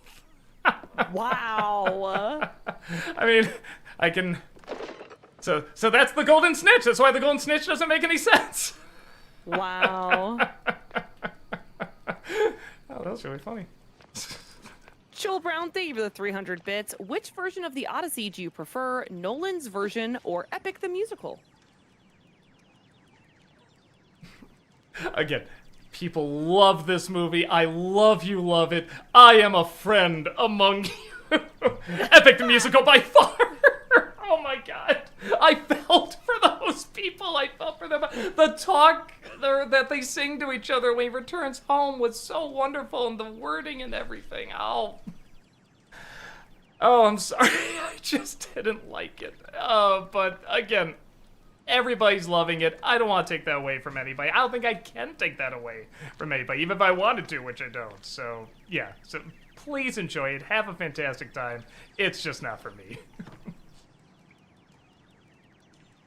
Joel Brown, thank you for the 300 bits. Knowing how much you love David Lynch, were you ever a fan of Twin Peaks?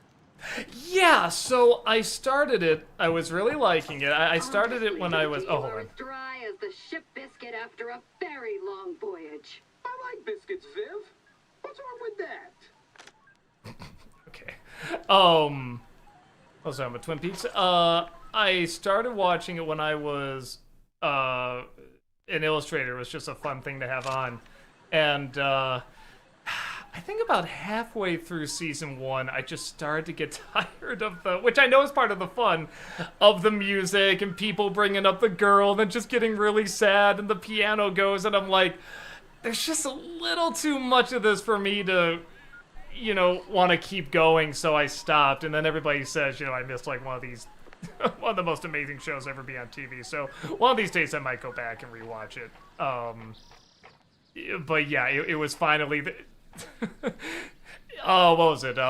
Psych did a fantastic parody of it, and one to go. I thought really did a good job showing, like, just kind of how silly and repetitive it could be. But they clearly liked it, and I'm sure if I gave it a chance, I would like it too.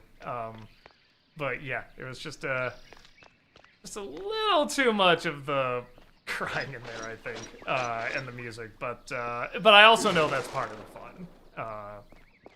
So I'll give another chance at some point. I haven't seen the revival either, because like I said, I haven't seen all of the original. JL, thank you for the 1,000 bits. Doug, have you ever heard of a game called Snake Rattle and Roll for NES? Boy, the title sounds familiar. If I saw the cover of it, maybe I'd recognize it, but offhand, no. Movie Mike, thank you for the 300 bits. And Rango, what do you think of the mayor? Do you think he's a good villain?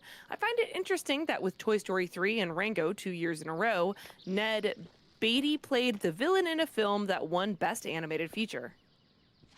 I thought about that. For what he had to play, I mean, he was fine. He gave exactly what they were looking for and everything. I've just seen that villain so many times. And I know it's an homage to, westerns and stories like that, where, the guy in the white suit behind the desk, with the cane and the hat, the rich dude, is the bad guy. I just never find them that interesting. Those are the kind of villains I don't look forward to, to dislike. Those are kind of characters I like as like Foghorn Leghorn, you know what I mean? That we kind of laugh at. He's supposed to be comedic, but when they're supposed to be menacing, I'm kind of like, all right. Not to say that they're done bad, they're just not my thing.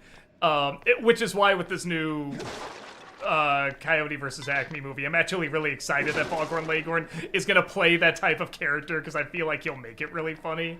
I think that'll be a fun combination of that. Hold on, I'll get to that in 1 second. Let me see if there's any other goodies around here. Is that supposed to be like... It is supposed to be Beauty and the Beast, right? Looks like it. Yeah. Interesting, okay. I'll come back down there. I'm sure they're gonna throw the kitchen sink at me. Just getting my bearings. Oh, and I get it. That's instead of a rose, it's a cactus. Okay, I see. Movie Mike, thank you for the 300 bits. Heather and Rapunzel's Tangled Adventure. What is your favorite song? I had a chance really fast because I saw this coming, to look up a list, because I was like, I never remember what they're called. And it's probably either Nothing Left to Lose. That's one I like, yeah. Yeah, or I really liked Stronger Than Before. I don't know. I love when they do 3-part harmonies in this too. But man, anytime you can get Jeremy Jordan to sing, like Nothing Left to Lose was. What was that the one? What's the one in the 3rd season? I don't want to give it away, but yeah, Cassandra and him are singing a song. They have it too. Is that the one? Yeah. Yes. Those are like the exact ones I love too. Yeah, I love those too. Great. Just great.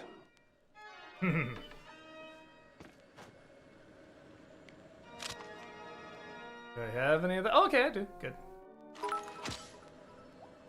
So I'm going that way.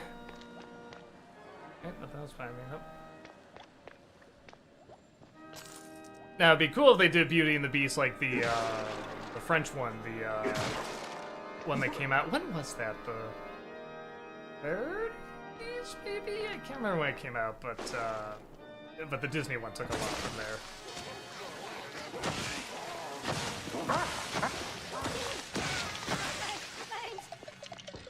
Joel Brown, thank you for the 300 bits. Which dark and twisted kids movie do you prefer, Willy Wonka or Chitty Chitty Bang Bang? Oh, Willy Wonka, by far. Chitty Chitty Bang Bang is off the hook, which is great. I mean, it is just so bonkers. But when it's corny, it's really corny, and it really gets sidetracked a lot. I mean, the whole second half of the movie is pretty much just one big B-plot sidetrack adventure. But that's also what's kind of fun about it. It's just crazy. Like, wait a minute, this used to be about, like, an inventor, you know, making candy and fixing up a car. Now there's, like, the child catcher and stuff. Like, what is this? Oh, Lord. Shoot. I'm gonna die. Oh, there we go. Okay. Oh, that's the one.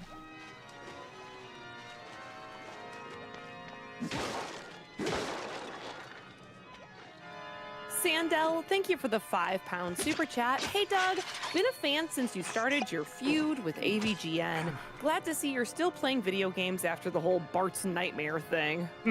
On top of that, we're actually going to be at a convention together next weekend. We're going to be at, what's it called? Classic Game Fest, right? Yeah, in Texas. So if you're in the area, we'd love to see you there. Let me make sure there's nothing else around here. Look like it. All right. I always forget the swimming mechanics.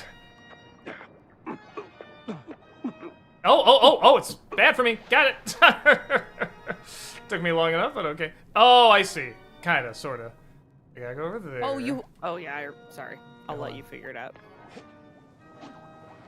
Again, Pepper. Just like boot camp. Alright. We'll try that again. Tail Rojalik, thank you for the €2 super chat. What's your saddest moment in any Batman comic? A Batman comic?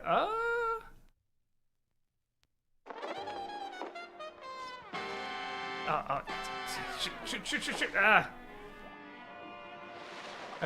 Okay, so I can just keep swimming to the top here, alright. Oh, okay, good. Now this water's okay, right? Yes, yeah, this water okay. is fine. Yeah, just making sure. Is there anything? What did I get? Okay. There's a little something there. Thank you.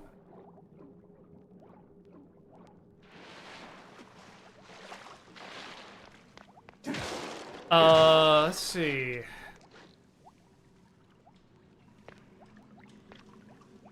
There's a Two-Face comic that came out. It was around the time Batman Forever came out. It was a special Riddler comic and then Two-Face comic. I remember they were both good, but the Two-Face one I really liked because I was just like, man, this is what, the movie should have been. And no, I know. Oh, I know the one. Because I was trying to think, like, yeah, it's a sad comic, but I was trying to think of a sad scene. I know the one in the Arkham Asylum comic, the dollhouse, when the doctor goes into the room and he looks at the dollhouse. I mean, you know that scene, you know what I'm talking about. That wasn't just sad, that was like disturbing as hell. So yeah, that was definitely it still kind of gives me the chills. I see now. Woo, there we go. I stopped myself because I almost out loud said, oh yeah, you got that wall run ability now. Yeah. I'm like, wait, never mind. I'll let you figure it out. I'll see if you remember. See the error of my ways. That is such a nice thing about game mechanics. I'm glad they woke up to it and it makes sense, because when you add like so many more buttons and so many more features to a game, which is great, the idea of having a person have lives and, you have to continue all the way back at the beginning of the, or all the way back at the beginning of the game and stuff like that. I'm glad they, for the most part, got rid of that in games now, because now that there's so much more going on, you can do so much more. The idea of, well, you have so many amounts of lives and everything, you know, really does feel like, you know, just too cruel now for the type of gaming now. So I like, you know, when I mess up like that, it's like, okay, well, it'll just send me right back. And then you have to think a little harder about, like, some of the puzzles. I mean, that one's not. You don't have to think that hard. But there's something about modern gaming I really like. That's, where the hell am I supposed to go? Aha, there we go. They're just doing all the classical music here, aren't they?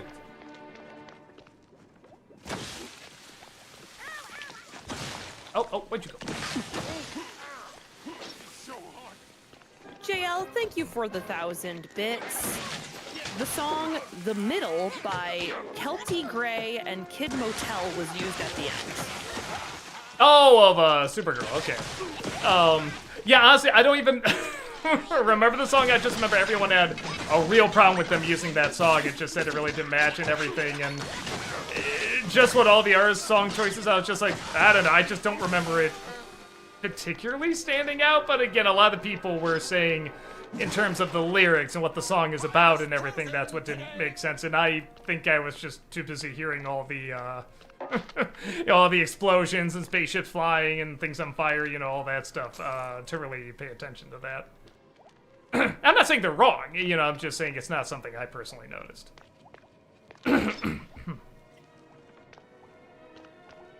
Joel Brown, thank you for the 300 bits. In Smiling Friends, what do you think of the scene between Mr. Frog and his father? I really liked it, even, how do I put it? We've seen scenes like that a million times, but seeing it in Smiling Friends, especially with a real actor in that suit, with this character we don't know much about, he's kind of like just one big running joke, I thought that was kind of exactly what that needed, especially for that bonkers ending. That was so great. Yeah, all of that was so much fun. Ah, shoot. Ah, okay, I see. I was saying to myself, I bet it wants me to go that way, but oh, maybe not. Don't think about it. A lot of times when I don't think about it, it works out, and this time it did not. Yay.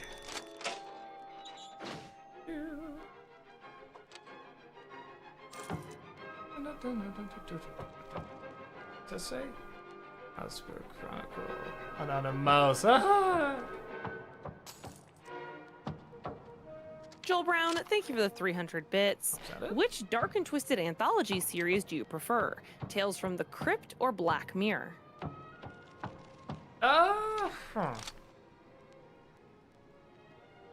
Black Mirror is better, but Tales from the Crypt, when Tales from the Crypt is good, it's like some of my favorite comeuppance stories, and they're so over the top and so clever. And Black Mirror is too, but I just love the... In Black Mirror, there's definitely a sophistication to it. There's an elegance to it. There's a and there's not much of that in Tales from the Crypt, which is fun. It can be like just low down and stupid and like dirty and dumb and grotesque and all that, and I have a little bit more of a respect for that. But they're both wonderful. And they both have clunkers too. I'm not gonna act like all the episodes in each one are great.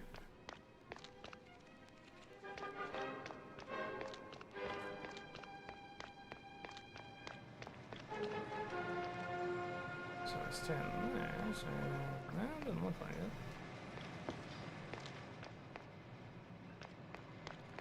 How am I going? Oh wait, did I go up here? Maybe I didn't.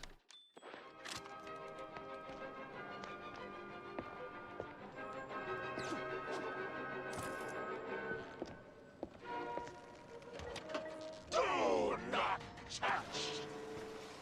Beast Fatale. Oh, is it Beauty and the Beast? Is that what we're doing?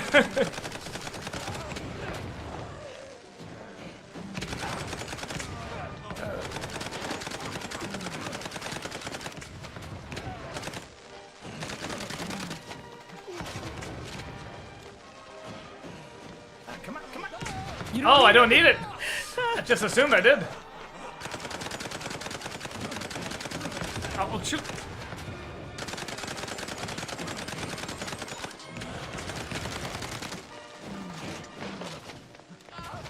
Now we do.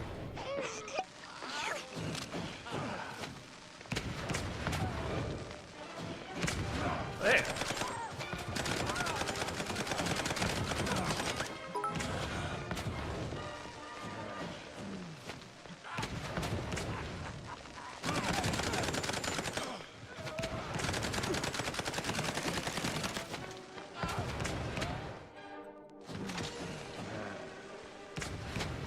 Ah, shoot.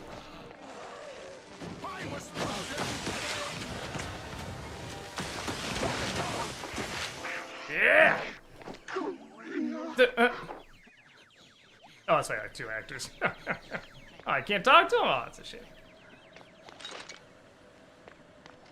Movie Mike, thank you for the 300 bits. In Avatar, would you have liked to have seen Zuko reunite with the boy he befriended in Zuko Alone? I don't know. You know, usually I like moments where they don't meet up, because it feels a little bit more real. You know, like some things you're just not gonna get a happy conclusion to. But at the same time, I've definitely seen shows and movies where they have written scenes like that, you know, and they're effective. I've also seen movies and shows where they do that, it kind of ruins a few things. So I was okay with it, but if they did it, I'm sure they would do it, you know, like in a good way. See anything up here before I check?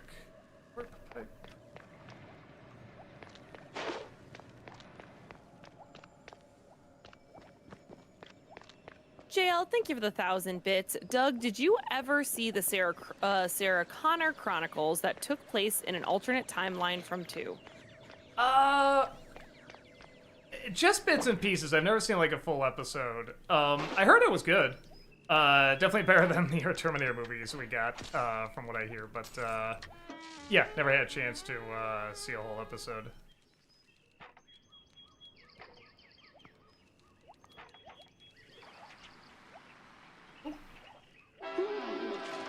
How are you still alive? Just stop, Pepper, now! So, oh, I know. Just need a wee change of scenery. Oh! Dodge this, Mr. Big Shot Detective! This scene's already a disaster, and you're not helping. In and out, just like that. Where is it? Ah, dang.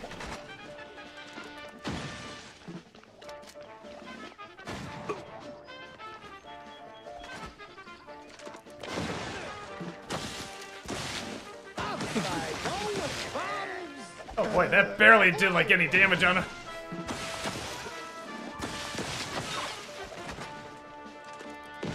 Oh, woo! Maybe try something a little more.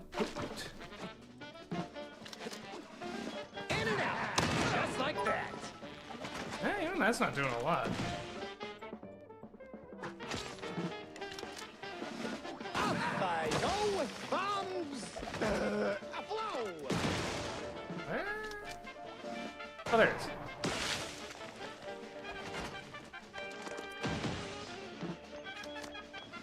In and out, just like that.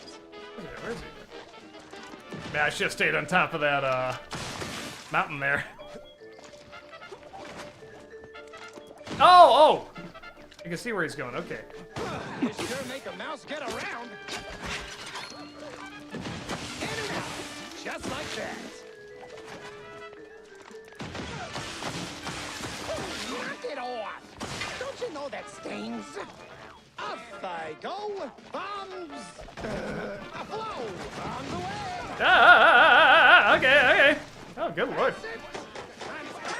Oh, brother. Okay, all right. All right. Everyone needs to chill. Yeah, man, it went from slightly annoying to just the kitchen sink.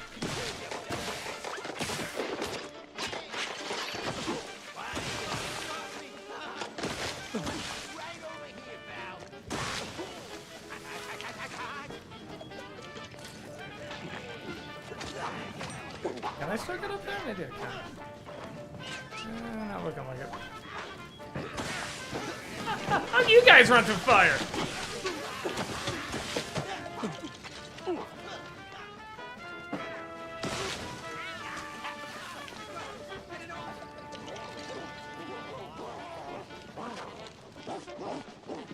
Hi, Squeaky Star Pictures. Thank you for the $7 super chat. Hey, Doug, did you hear? You know what? Maybe I'll wait on this one. It's a little bit of sad news. Oh, okay. Ooh. Feels inappropriate for the moment. Oh. All right, well, go ahead. Well, no, maybe so. Hey, Doug, did you hear about the recent passing of the actress who played the Pigeon Lady in Home Alone 2? I did hear about that, yeah. What was it? Richard, look at Brenda Flicker or something like that. Oh, I'm blanking on her name, but, no, I saw her. It's not like I saw her in a ton of things, but whenever she popped up, even if the role wasn't that great or didn't make a ton of sense, like, the role in Home Alone 2 doesn't make a lot of sense, but she played it great. Same thing in, I feel like she would keep popping up in these 90s kids movies that weren't that hot, but she was always wonderful. Angels in the Outfield, she was in that, and she was just stellar. Even though, again, she had to play this very, very cliched character. She's one of those where I was always like, I want to see her, like in a real movie, you know what I mean? Like something that can really stretch her acting chops, and I never got a chance to. Maybe I will now look it up on IMDb and see what's a good one to check out, because I'm sure she's done really, really good roles. I mean, you know what I mean? Ones that are a little bit more adult. This scene's already a disaster, and you're not helping. Chad is saying her name is Brenda Fricker. That was it. Thank you.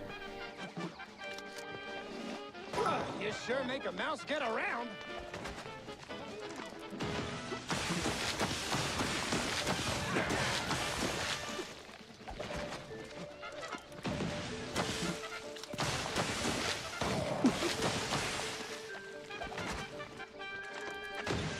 Sheesh.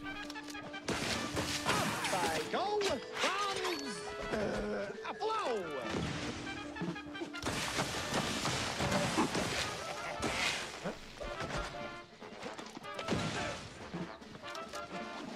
Ah, shoot. In and out, just like that.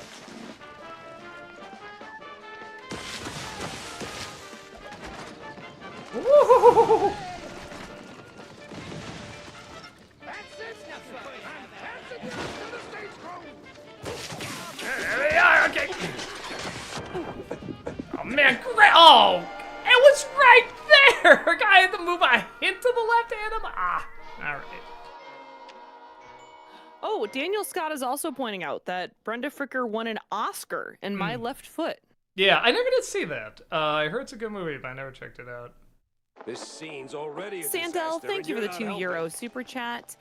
How and why did you get Corey Taylor? Are you a fan? Yeah, but we got him because we found out he was a fan. Which is really fun when we had him over, because, you know, he's looking around, you know, him and his son, they're just like, oh my god, there's that costume, there's the bum costume, oh my god, there's maybe, and we're just like, oh my god, the lead singer of Slipknot is here, and oh my god, like, we're both like, you know, fanboying over each other, which was pretty cool. No, and he's like the sweetest dude. He is just so friggin' nice. Yeah, just an amazing amount of energy, good head on his shoulders, super sweet, obviously very creative. Yeah, no, just a really, really awesome dude.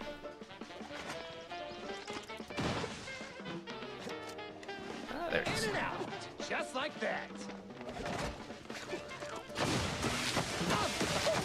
Get on. Don't you know that stings?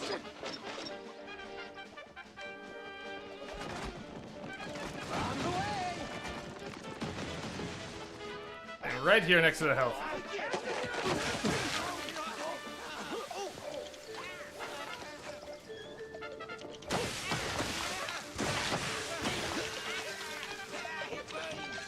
It bleeds!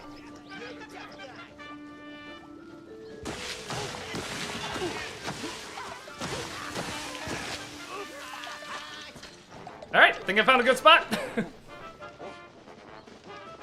Oh shit, oh, wrong time to reload though.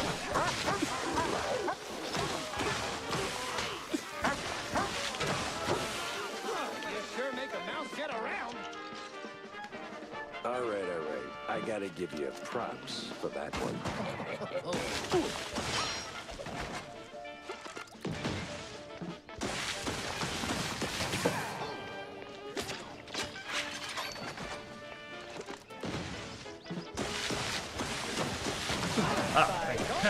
Every single one of those missed, I think.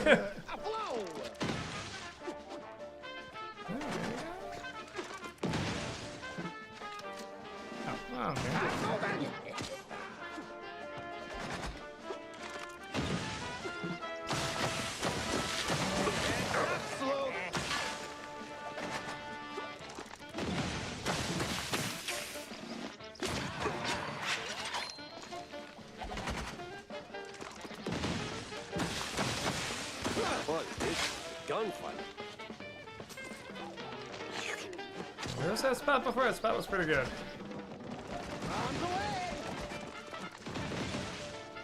Whoever grinds me some pepper gets a pay raise.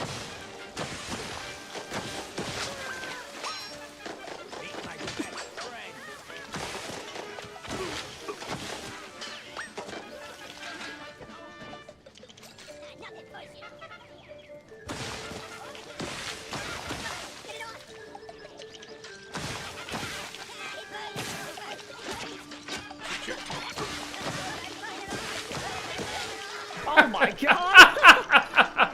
Who's up next? Bodies. Uh-oh. Ah, darn. James killing it up. Just like that. I can see.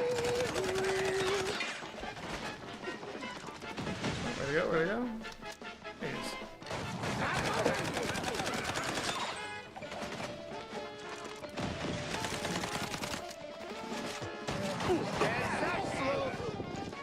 Oh gosh, the 8 health. Fine, cheese. There we go. Got that. You sure make a mouse get around. Oh, that one there. There's one. Ah! Alright. Extra shooty shoot. Alright. Where's my good spot? Just like that. On the way. Shoot, where's my— oh no! Your safe spot is on fire, maybe that'll make it safer? Probably not.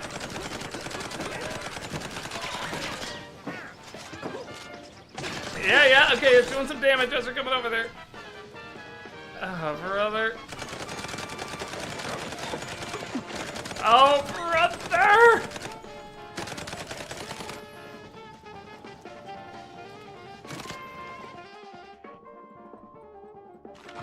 Time for Big Boom!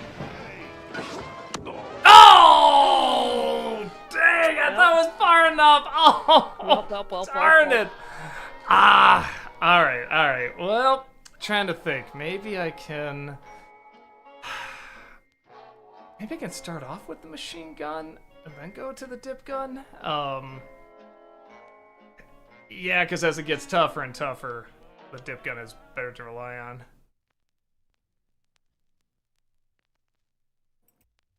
Headshot, thank you for the $5 super chat. Can you imagine if this game got a Netflix show? Also, if you end up doing one more stream, we would love to see you dress up as Dick Tracy, please. I mean, I feel like I look better as, you know, one of the rogues galleries, you know, than Dick Tracy himself. But, yeah, no, a Netflix show on this I think would be a lot of fun.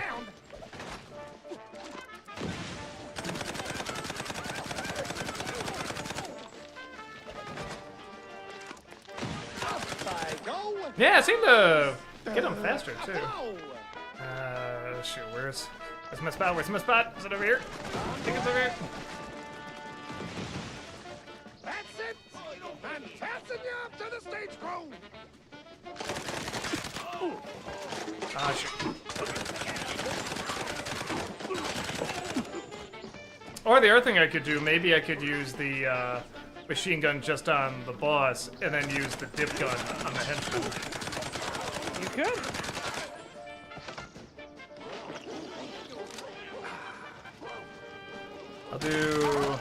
I've already started this strategy, so I'll just do that for this one, but, the next one, if I die, I'll do that. All right. I gotta give you props for that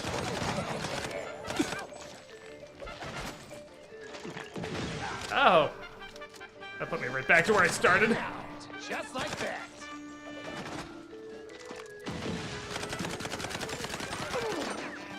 Alright. You evil naughty mouse. On guard. Buddy, this gunfight. This is the police. Alright. It's a pay raise.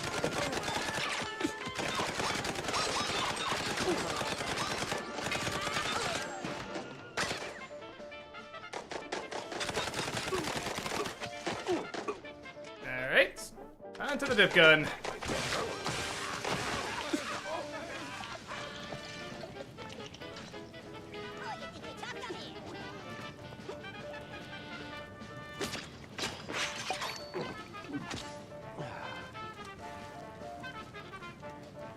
I mean, okay. I just stay there. Are they all that's just fine. frozen?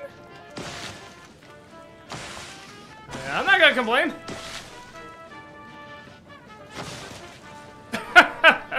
Okay. I'll take it.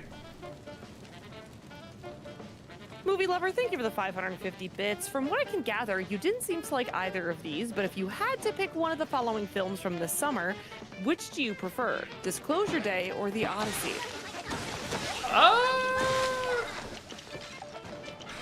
Disclosure Day was shorter. And even that wasn't that short.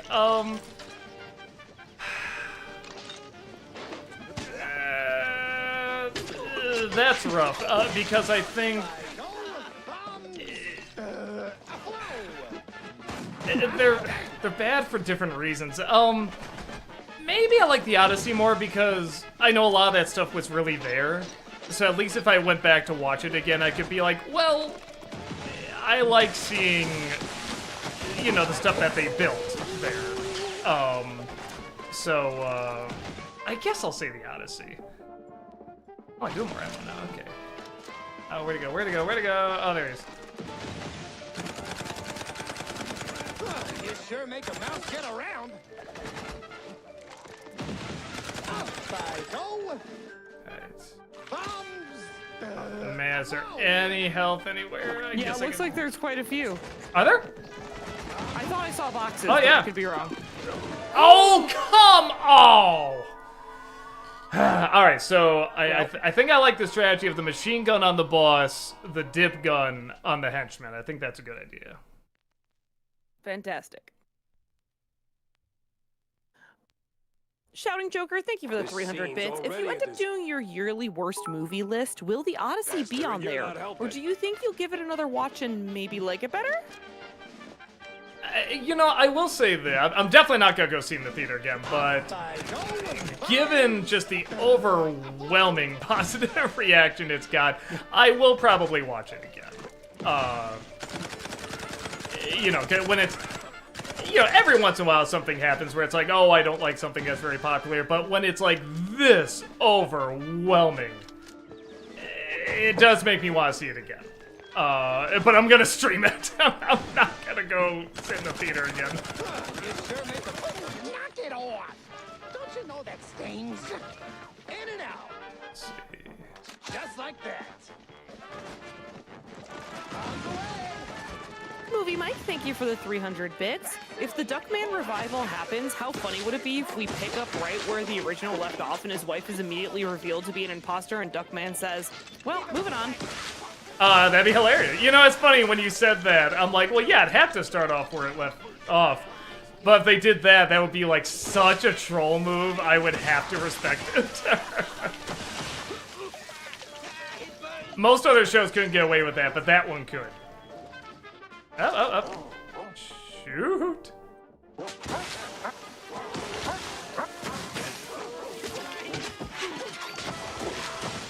Ah, sheesh. Such a precise.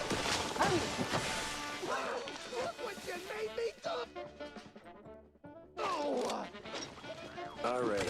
I gotta give you props for that one. Yeah, it seems to go better with the machine gun, too. Buddy, gunfight. JL, thank you for the 600 bits. Doug and Disney's Robin Hood, what are some of your favorite scenes? I mean, anything with Hiss and Prince John is absolute gold. Yeah, I don't know. I mean, is there any scene with them that doesn't work? I mean, all those scenes are fantastic. I do like the climax of the film, too. I like it being very quiet throughout most of it. And then suddenly going, you know, very chaotic. And it only builds, you know, literally higher and higher as it keeps going, too. So, yeah. Those are really cool. You sure make a mouse get around. Alright, back to machine gun. And I don't know if I can come back here then, because I think he always blows up that area. Yeah, it seems like he does. I can see you. I know bombs.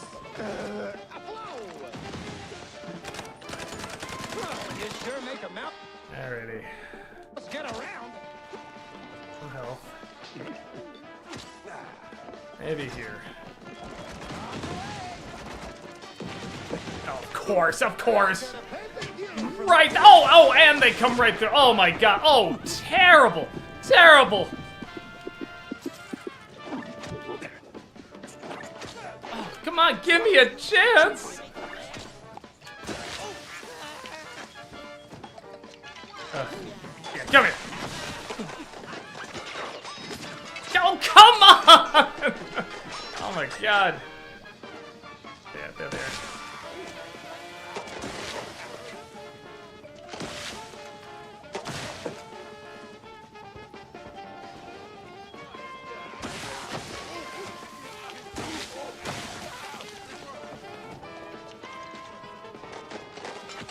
Man, how many of these they keep coming? I feel like Doug agrees with the IGN review. Too many cheese puns, too many enemies. Yes. We could keep shooting for Okay. I mean, if that's it, that's I not just bad. handed you your ass, genius. Let's settle this the good old pencil way. With a fist. By the power of cinema rules, I accept. What? How the hell did I just say that?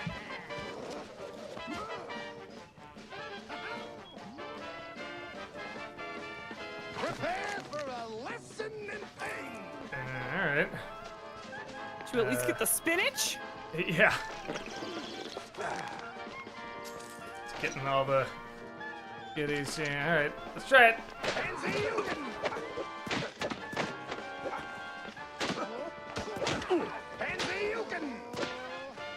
What's he saying? Fancy looking instead of like throwing? Help. Nope. Okay. Unless, wait. Can I just?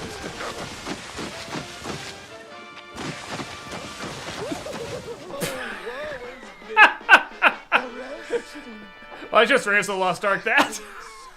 Well, shut the hell up then. I just assumed I couldn't pick the weapons, and then when I could, I'm like, oh wait, how am I doing? Oh, that was funny. Give me something good. K-Jax Zashi, thank you for the $2 super chat. Technicolor, it'll never catch on.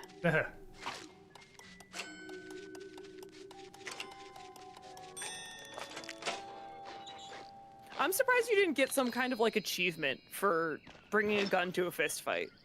What? I mean, right. maybe the achievement is if you use the whatchamacallit, if you use your fists like the whole time. Yeah, maybe. I'd give an achievement either way and have like a funny, you know, funny name for each trophy or whatever. Movie lover, exactly. Who needs honor when you have dip?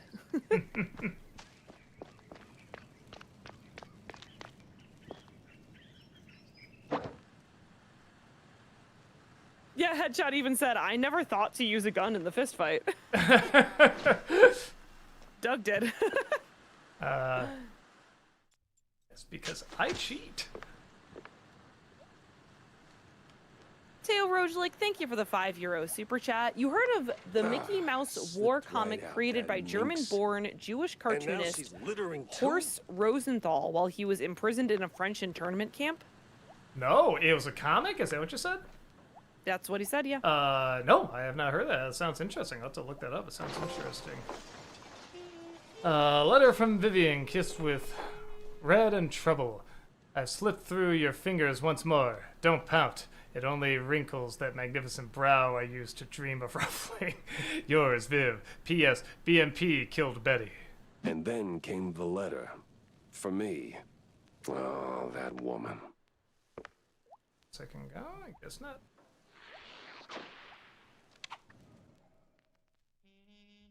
That woman. Sure, she got away. But it didn't feel like a bust. The mystery was solved. That's gotta count for something, right? Still, it's a shame we cracked a few too many eggs making this omelette au fromage. All's well and done, until it ain't. C'est la vie. Yeah, it kind of feels like like this is wrapping up some of the side missions, it seems like. I can't assume those were the bigger stories, but maybe not. Pretty sure Wanda could spin a killer piece out of this. Yeah, you had like a couple of cases open, and it seems like you are starting to close the cases. Feels like the pieces are lining up. There's a part of me that's like, can't I just do the big case? But maybe not. Maybe you have to do these other cases to get to it. Get to the biggie.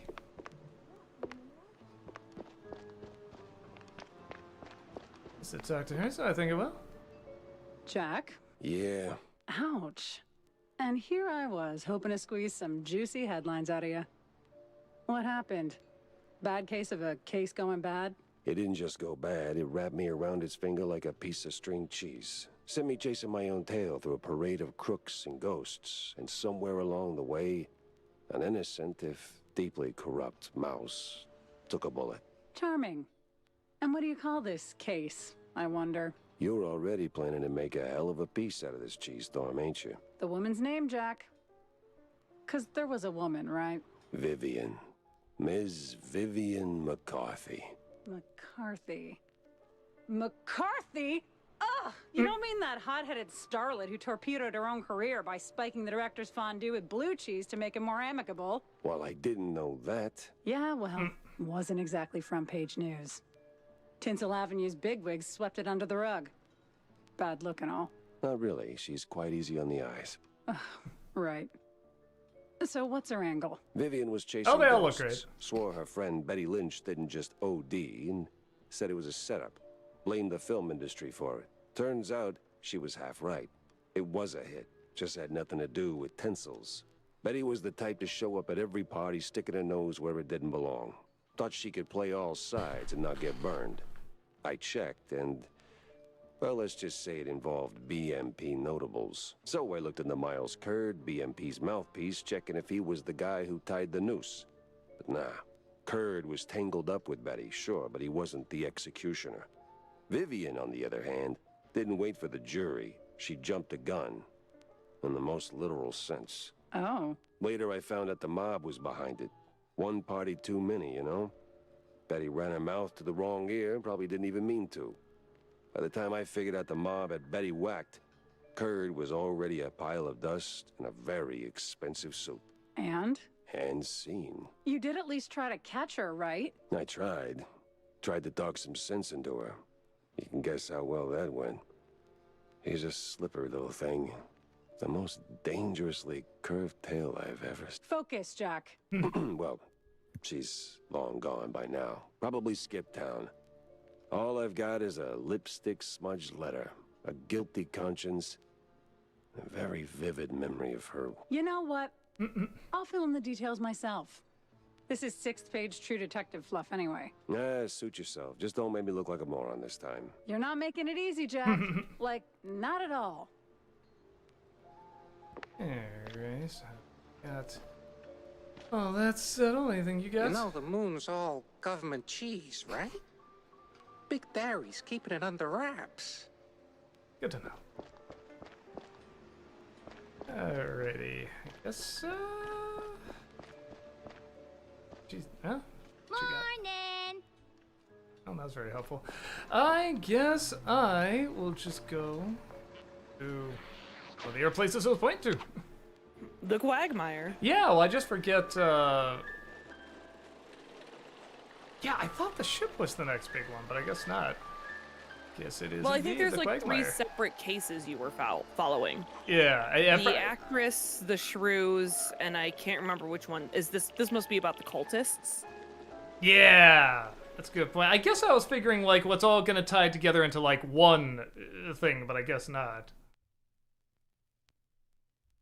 Prince Caleb, thank you for Cookie the cups and 500 phony bits. Do you think Roblox. every time Jack Pepper Classic. takes a picture for evidence, he would go, say cheese? Yeah, that's actually the one joke they don't make, but maybe they're saving it for the end. Maybe that's their big finale joke, their big closer.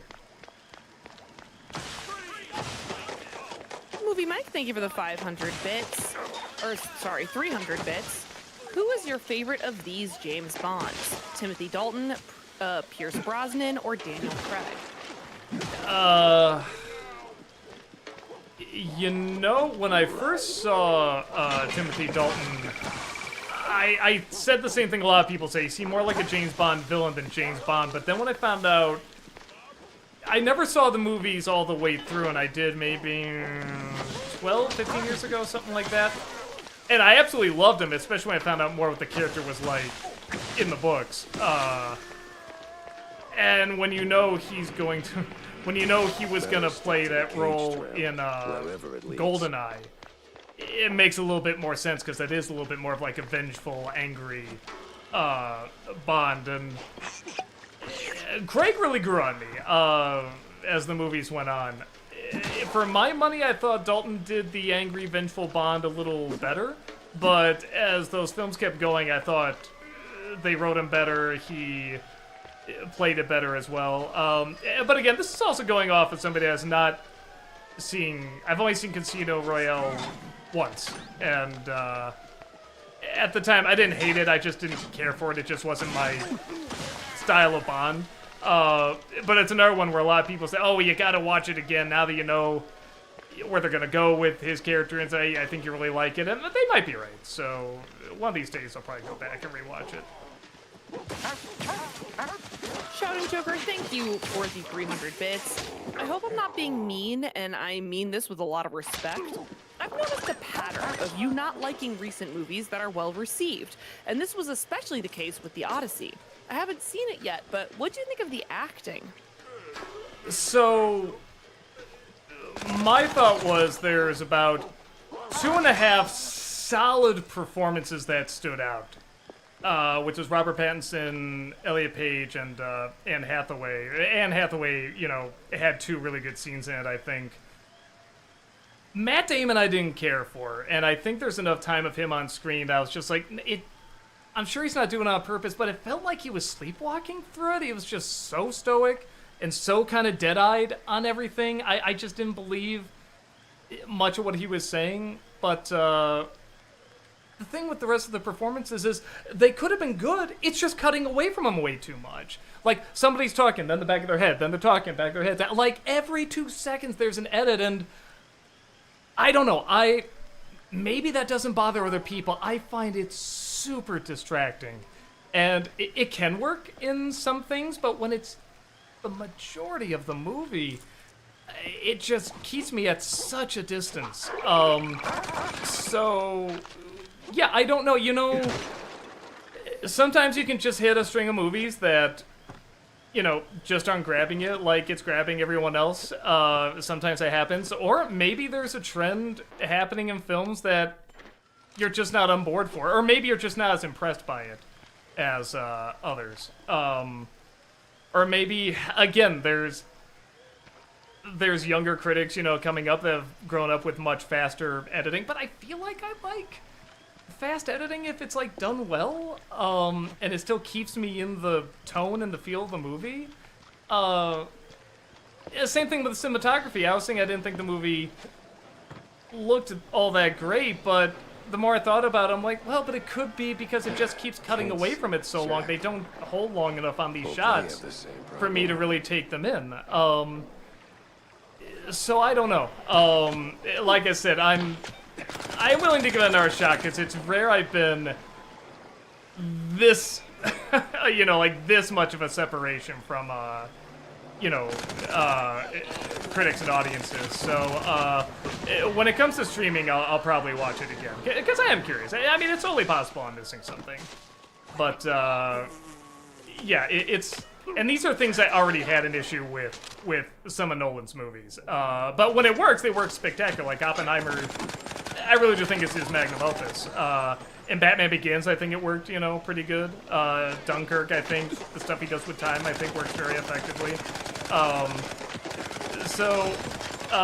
We'll see. Like I said, I'll because the reception is so strong, I will probably put it on again when it comes to streaming. But I'm not gonna see it in the theater again. JL, thank you for the 600 bits. Doug, did you know I almost died from strep pneumonia? I hate pneumonia now more than ever before. Oh, I'm sorry to hear that. That sounds awful. I'm so sorry. I mean, I'm glad you're here, but yeah, that sounds terrible. Come on. Matt Gamer, thank you for the 300 bits. My dad, being a Vietnam veteran, would often say that the Vietnam scenes in Forrest Gump summed up his experience during his time there, from being a tunnel rat to coming under fire from the unseen enemy. And if my dad hadn't played dead, I don't think I would be here right now. Yeah, when I was looking up stuff about the movie, that was something that I guess a lot of vets pointed out, is that they're very clever not to show the enemy firing or where they're hiding or anything like that, because they said that was the toughest part. You just never saw them. I thought that was a very good observation, and it does make the scene, kind of more threatening, because you just don't know where it's coming from. You feel like those characters. You feel like just kind of doing nothing, moving, doing nothing, and then just suddenly there's gunfire everywhere, and you don't know where it's coming from. So no, I didn't think about that until I read that observation. I thought it's a good point. Man, that's some nightmare fuel right there. Good lord.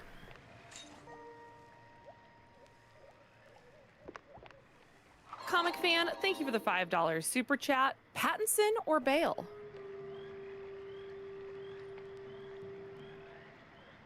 Pattinson?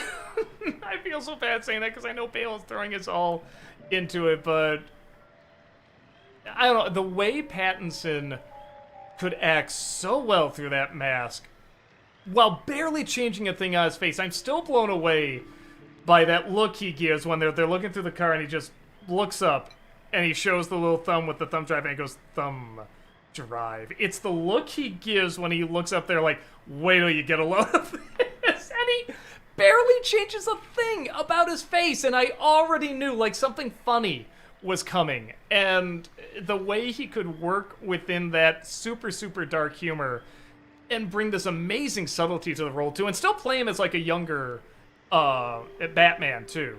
I was very, very impressed with that. I probably like Christian Bale's Bruce Wayne a little more, which is a big part. You don't get to see much of Bruce Wayne in the Batman, but again, I thought that was kind of a smart choice given the style of it. But yeah, I do like Pattinson a little bit more. An old Mouseburg Herald issue, a touring edition. It dives into the history of the city, formerly known as Lemongrad, before its, I say it, annexation? Annexation. Annexation? I never heard that word before. Oh. You know what that means? Well, okay, let me get the context. Before it's annexation. Oh yeah, like it becomes part of, like it became part Oh, okay. of Never heard the that word. United. Gotcha. To unitedness of the New World. At the first sight of economic crisis, the city, largely made up of old world migrants, decided to waive its autonomy and allegedly sold itself to the UNNW for a tanker of cold fondue. It was promptly renamed the dear Mousley and set about proving its worth. The resident mice packed up and returned to the old world, and frankly, good riddance. I got that. Anything else? No, I get.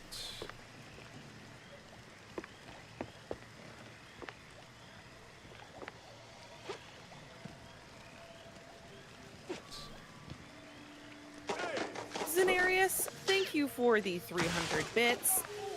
Hi, Doug and Heather. I know the fatigue sometimes interferes with reading, but what about audiobooks? I think you guys would enjoy the Dungeon Crawler Carl series if you haven't already. I just finished the 7th book, and all I have to say is listen on my way to work, also getting a show on Peacock.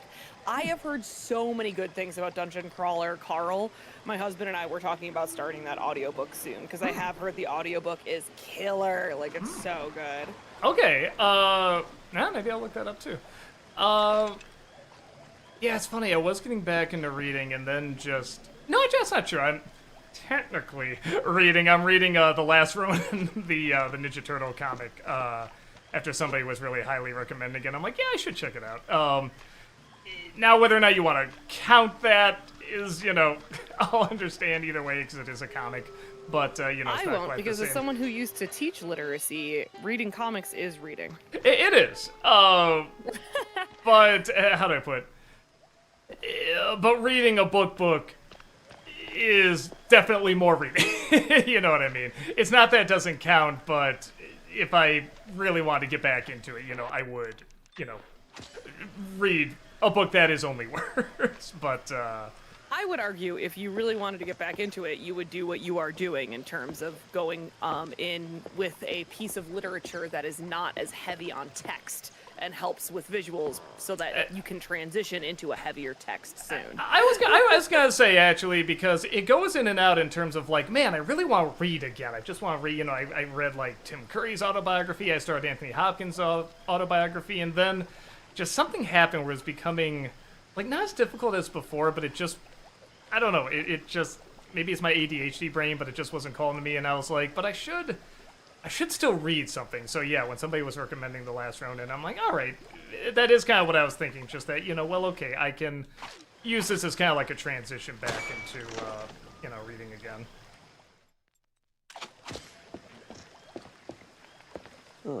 Strider for life, thank you.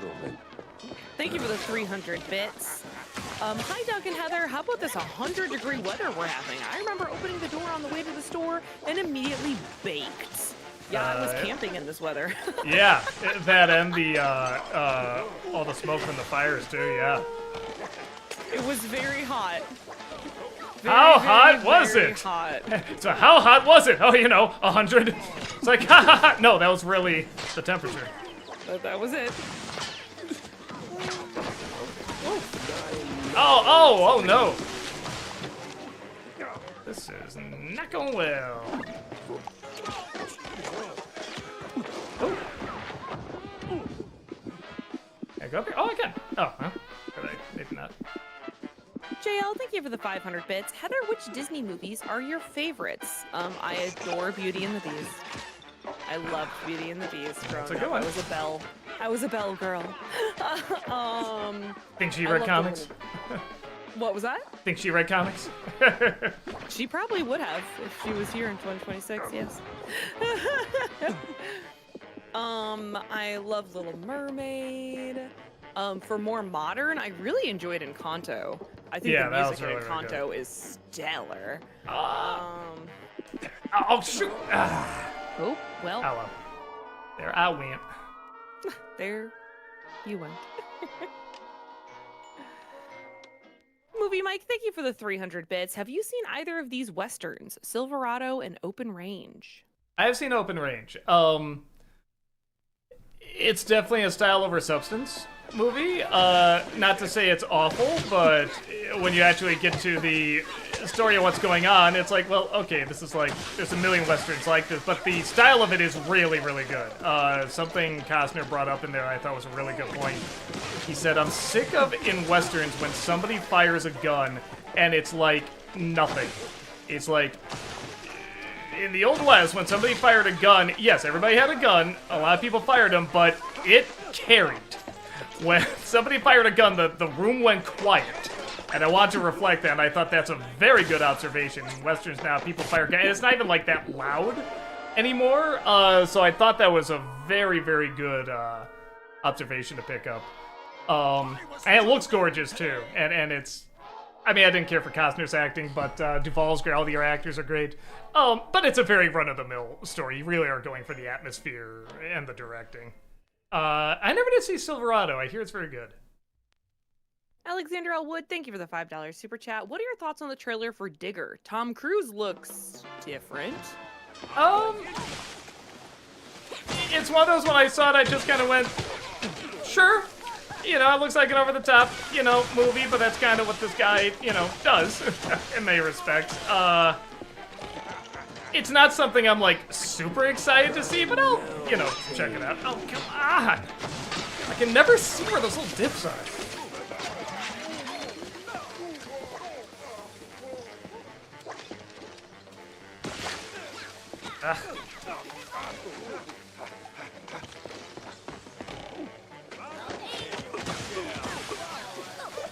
JL, thank you for the 1,000 bits. Doug, did you laugh when George Clooney appeared at the end of The Flash?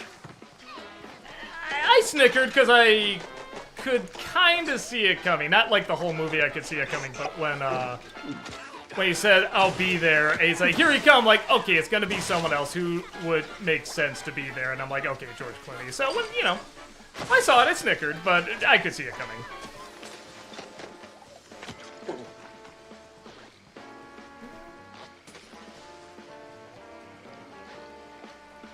Joel Brown, thank you for the 300 bits. What's your least favorite episode from Tales of the Crypt and Black Mirror? Black Mirror, I really didn't like that Miley Cyrus episode. I thought that was so annoying and weird. It felt like a Disney Channel movie, which some people say that was the point, which could be, but it was still pretty annoying. Tales from the Crypt, man, I'm trying to think. I have to go back and watch them again. Even when they were bad, they were still kind of fun because they kind of knew they were, they were schlock. They were supposed to be the stuff you read, under the covers as a kid, with a flashlight and stuff like that, so it could kind of ride that a little bit. I don't know, I'd have to, Missed the memo on quitting. Okay, because that's it. Yeah, I'd have to go back and watch them again, because there was a lot of them. We did see them all. I mean, that was kind of the show my wife and I would watch at night before we go to bed, and we always look forward to. And after, I think we started with Twilight Zone, we went through all of those, and then after we did that, we were like, oh, well, we need something else, like Tales from the Crypt? We're like, why not? Yeah, sure. It's obviously not as good as Twilight Zone, but, could be pretty fun. And, yeah, we had a really great time watching it. JL, thank you for the 1,000 bits. Doug and Heather, if you've never played a Star Fox game, are you missing out on a lot of fun? I mean, I like them, so I guess so. I haven't played one. I might play the Switch 2 one at some point, but I'm just nervous that it'll trigger some motion sickness in me, Yeah? Oh, do you get sick from those kind of games? Like the ones where there's a plane or a spaceship flying around? I can, if the screen barrel rolls with me. Oh, as far as I know, it doesn't do that. I think it's only the well, okay, you can pick a setting where you're inside the ship, but most of the time you're just seeing the ship do all that stuff. It depends on the setting. So it should be alright. They're fun. I haven't played them all, but the ones I have played are really, really fun. Just...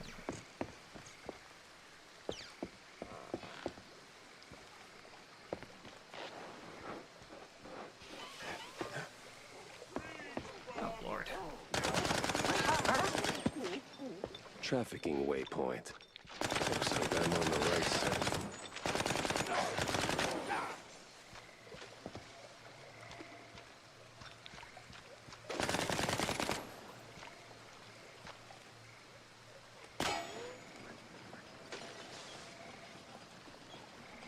Joel Brown, thank you for the 300 bits. Knowing how much you love The Twilight Zone, were you ever a fan of The Outer Limits?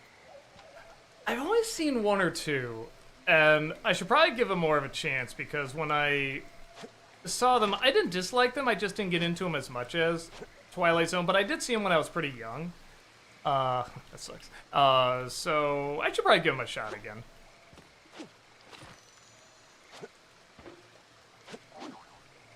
Movie Mike, thank you for the 300 bits. Fun fact about Fantastic Mr. Fox, instead of recording in a recording booth, Wes Anderson had the cast record a large portion of the film at the farm in Connecticut, where he had them act in the fields and inside a farmhouse.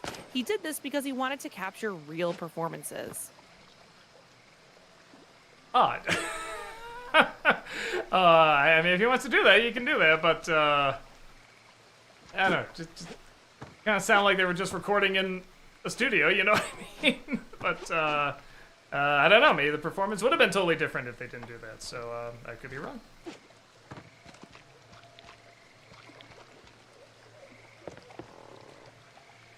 Teo Roachlick, thank you for the €2 super chat. Will you review Jessie or any other Disney sitcom?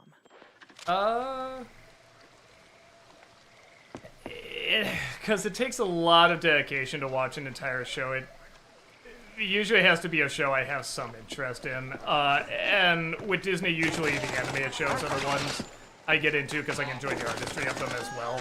Even if one's like a little bit more kid-based, I can still be like, well, but I like admiring the animation. Where with a kid sitcom, you know, I'm sure there's some that put in some stuff for, like, you know, older kids and adults and stuff like that, but it's not something I, like, eagerly look forward to, you know what I mean, as much as animation, so, that one I don't even know about. I guess it's not entirely true. Like, I saw, like, you know, Boy Meets World. That's the thing, it has to be something where I'm, like, really, really interested in if it's a, you know, live-action sitcom. Like, you know, one of these days I might do, Girl vs. World. Just because I did see all of Boy, I almost said versus World. Boy Meets World. I've always heard, like, so many mixed things about, too. It's like, well, now I'm curious. Would I like this, or would I not? Would I think people are overreacting or not? So, yeah, there is a part of me that's kind of curious. Master Tiebreaker, thank you for the 500 bits. Hey Doug, which do you think are more gruesome, the deaths in this game or the deaths in Maleficent 2? I was frozen. Random comparison, but I mean, this one certainly has more blood. I think the thing in Maleficent 2 was just the body count, and it was so huge and unexpected. So, I guess I'll say this game, and I guess this one technically has more of a body count, too.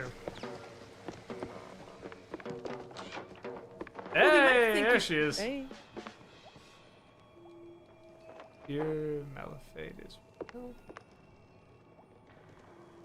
Can I not take that? It's glowing, okay. Maybe I'll take it later. Let's get all this first. You can read the thing. I can read that before. Okay. Movie Mike, thank you for the 300 bits. And Rango, what do you think Rattlesnake Jake? I like how at the end he comes to respect Rango. Yeah, he looks fantastic. You know, obviously a good actor portraying him too. I wish, whenever I think of him just doing the liar reveal part of the story, so I don't think of him as like, oh, what a great character, because he just comes in and does my least favorite part of that kind of story. But I agree, afterwards, that was kind of a cool scene, and he did just look fantastic, and again, the voice they got for him really worked too. So, yeah, honestly, watching it again, it was a little better than I remembered. Well, if it ain't mon petit healthy cheese wedge, done tumble back on a Destiny's lazy Susan, have ya? Lady, I inhaled so much bog stink, I barely remember my own name. Maybe I ought to put my cauldron off the double. This place, it ain't some regular shack, is it? It used to be, Shad. Some 40 years back belonged to a little shrew lady. One of them office folk tired of punching clocks. Built this place with her own 2 paws. Live off the land.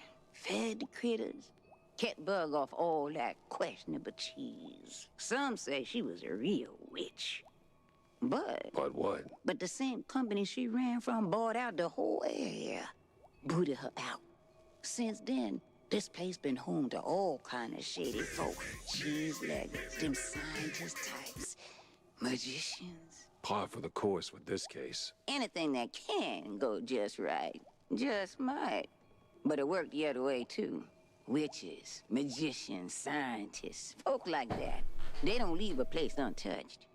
Juju lingers, no? And whatever went down in that old uphill resort a fortnight ago, well, you can see for yourself. What resort? All in due time, Shell. All in due time. All right. I got a trail to follow and it's getting cold.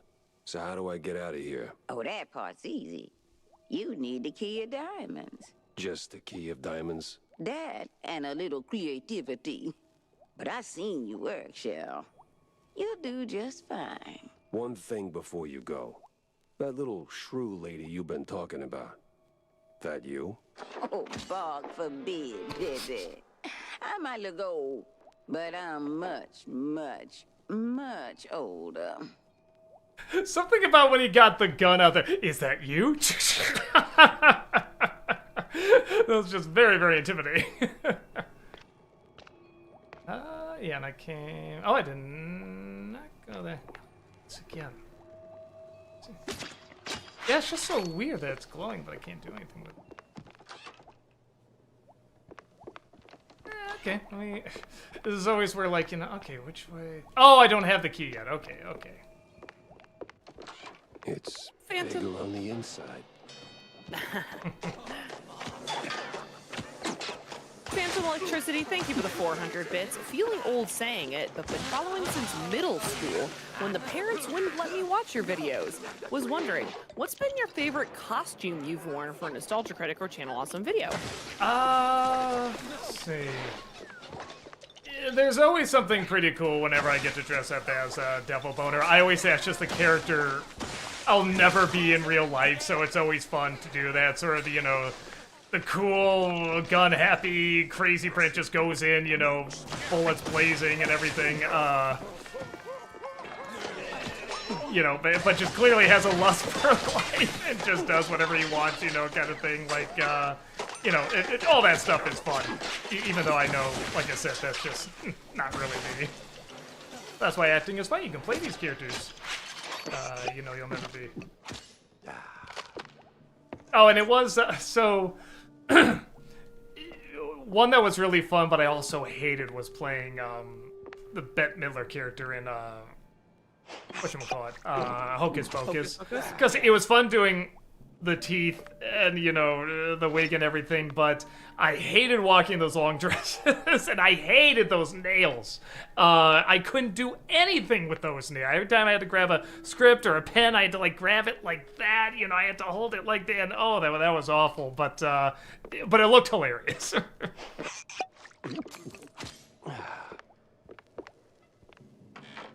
JL, thank you for the 1,000 bits. Doug in Jurassic Park 3, what did you really think of Spinosauruses? That's the one that's supposed to replace the T-Rex, right? The one that kills the T-Rex. I'm not sure. I haven't seen Jurassic Park 3. I think that's the one. If that's the one, then yeah, it didn't do anything for me. It just seemed like a, you know, we're just killing off these characters to sell more action figures, you know, like, I lived through the 80s, I know how this works, and she's gone again. I don't know, the T-Rex is such a cool, great, you know, movie icon, really. I mean, I know they really existed, but just to... That was one of the things I loved in Jurassic World, is that, you know, she got the big fight again, there's the T-Rex and everything, and then just when they crash through that skeleton of the other one, I'm just like, yeah. But I will say, the fight between them was pretty cool. You know, seeing them go at it. I just didn't like the turnout of the ending. Alexander L. Wood, thank you for the $5 super chat. Have you finished the newest season of Bob's Burgers? And if so, what do you think of the dead fish episode? I did, and it was funny. I really liked the last joke with launching the fish, the last launching of the fish. I guess I don't want to give it away after that, but that made me laugh hard. I had to rewind it to see it again, because that made me laugh so hard. Okay, come on. Okay, come on. Up. Please get up. Please get up. Oh my God, not like this. Please get up. What am I supposed to do? I don't know what I'm supposed to do. Okay. Don't step there. Good Lord. It's a very unforgiving puddle.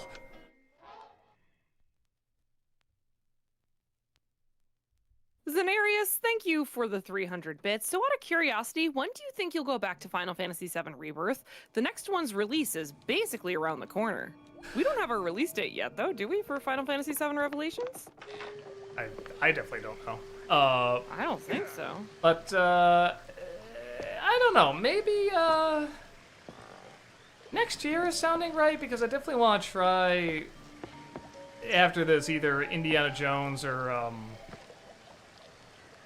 either Indiana Jones or Wolverine, because I haven't done any games for Disney December. So I figure one of those would be a good one.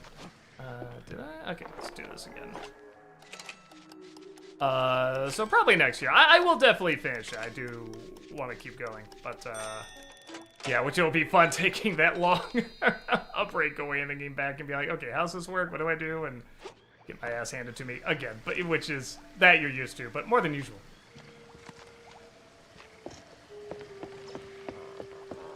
I think you're going the wrong way, though. Yeah, I'm just trying to... There it is.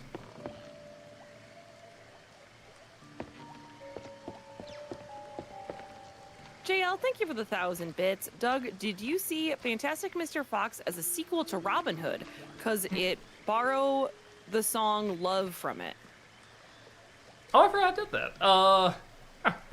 I didn't, different time periods and all that, but, I guess if you wanted to get creative, you could somehow. Hey, was there another? Okay, yeah. Oh, here we go, okay. Oh, there you go. Yeah, alright, I forgot about this room. Yeah, I got turned around. Now that leads outside, right? Or no, okay, did I go in here? No, I did not go in here. You did not go here. Okay. The release says spring, but it feels like it'll come fast. That is true. It'll be spring 2027 before we know it, and oh god. The panic. So yeah, I guess I'll do it around then. Then is that the idea? I keep getting... Do they keep changing the room? Is that the idea? Because I swear... I have not been paying attention, sorry.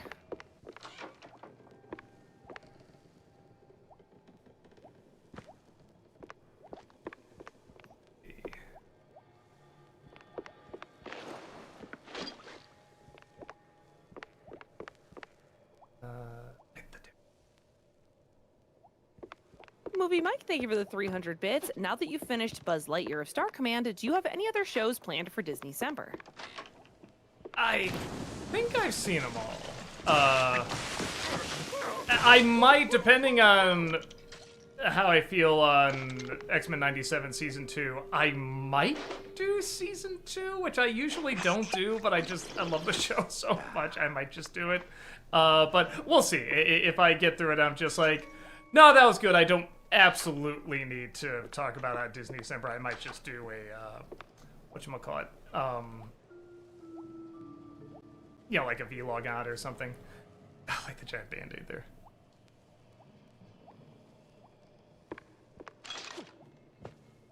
Duddy Baja, thank you so much for that 83-month subscription over on Twitch. Welcome back. Appreciate that. Hey, Doug, I enjoyed the Forrest Gump review, but how dare you double kill Winnie the Pooh? Also, hi, Heather. Hope you had a fun camping. I did. I had a great time. Even with all of the children.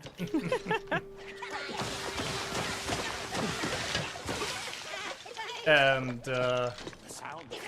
I killed Pooh because I cared to kill him. Good Lord! Okay. God, I didn't even know I shot them all. I thought I was, like, just constantly missing. Can I open this one? Nope. Where's a key?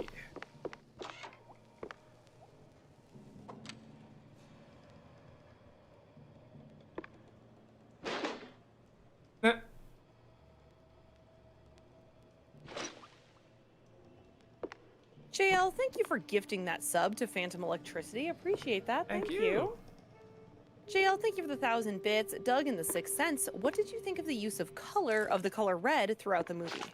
Oh, I thought that was clever. I did catch on that was supposed to be, you know, whenever something supernatural was happening. I liked it more than how he used purple and green in Unbreakable, which I wasn't, you know, entirely against necessarily. Like, oh, maybe it's like, you know, there's good and evil, you know, just these two colors. But then, like, the people that were doing evil, they always had a brighter color, and I'm just like, that was weird. I thought maybe you could do the opposite. One of them always wears purple or green or whatever. But, yeah. A cheese powder snuff box.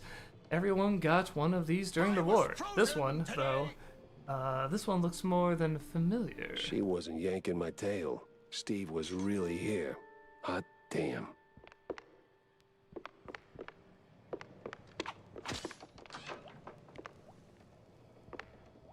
Go in here. Movie Mike, thank you for the 300 bits. And Rango, what do you think of the opening where he acts out his fantasies before he falls out of the car? I remember the scene. I'm trying to remember if I found it charming or annoying.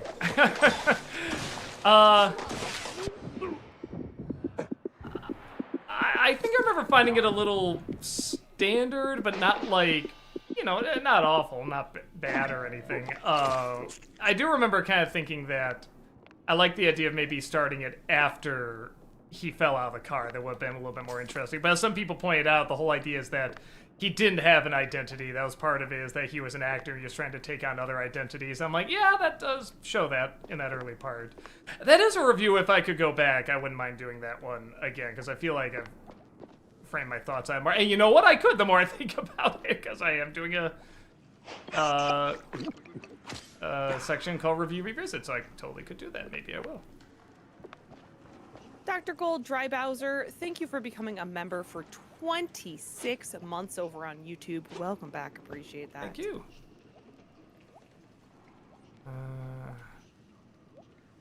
Oh.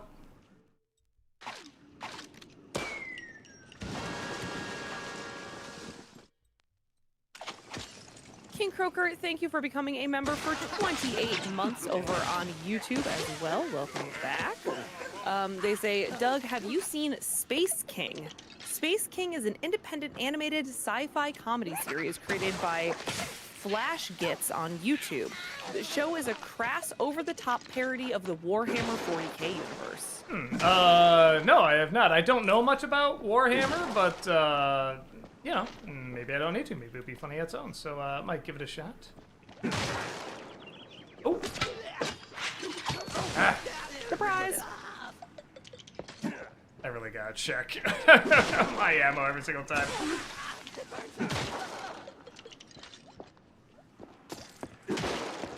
JL, thank you for the 1,000 bits. What's your favorite classic animated Disney movies to watch on Disney Plus? Fantasia's always great. I do put on Beauty and the Beast sometimes. Sometimes Aladdin. I'm trying to think. Sleeping Beauty, I'll watch like the last chunk of it. Actually, both Sleeping Beauty and Snow White, I'll watch like just the last chunk of those movies because they're such great climaxes. And let's see. Might be a glitch there. Yeah, I think it's just glitching. I don't think. Okay. Should I try?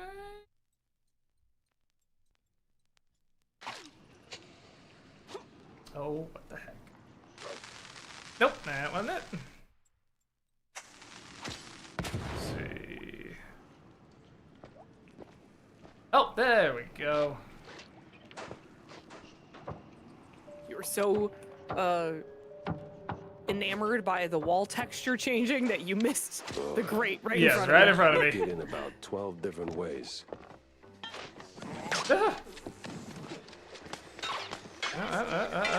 There they are.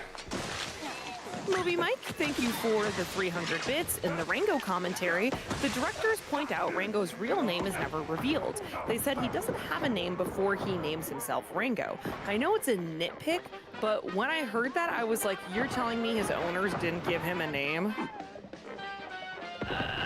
You know, yes, it's unlikely, but I've heard of that before, where somebody has a pet and they just kind of think it's funny they don't give it a name. It'll just be like, you, hey buddy, hey pal, hey pal, you know, or lizard, you know, like I've seen people do that before, but yes, it is unlikely, especially if they're gonna get him like a little, you know, palm tree and little designed cage and all that. Oh,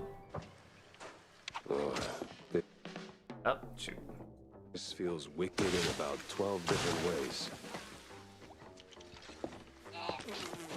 This is totally not Cowboy Bebop.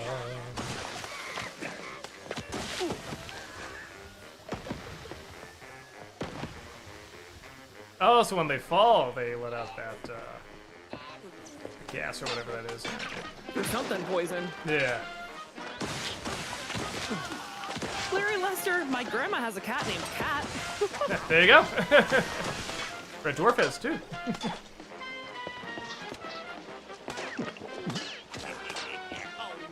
JL, thank you for the 1,000 bits. Doug, I love watching Tailspin. Are you surprised it never received a Blu-ray release? There we go. I guess so. Well, it's always surprising what shows they'll just suddenly go and be like, no, we really gotta clean this up and make it look beautiful. Like they did that with Chip and Dale Rescue Rangers, you know, which is totally fine kid show and whatever, but they really cleaned it up, and I'm just like, what a random show to be like, we have to get this as gorgeous looking as possible. There he is. Sheesh. Oh, you! Oh, you little... So... Oh, okay. Couldn't tell if that's water or not.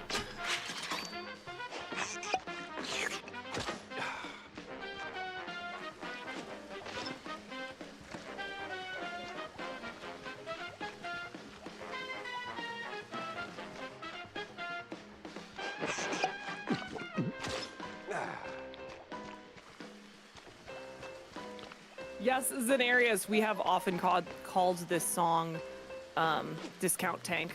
It very much is Cowboy Bebop music. Cowboy Cheese Bop. As they would... I'm surprised they didn't call it, honestly. Oh, that's right. Ugh. One of these days you'll learn. Comma mousies. Gotta remember. I don't know, Doug. That's a step too far. You think so? You think this game wouldn't make that joke? Just kidding.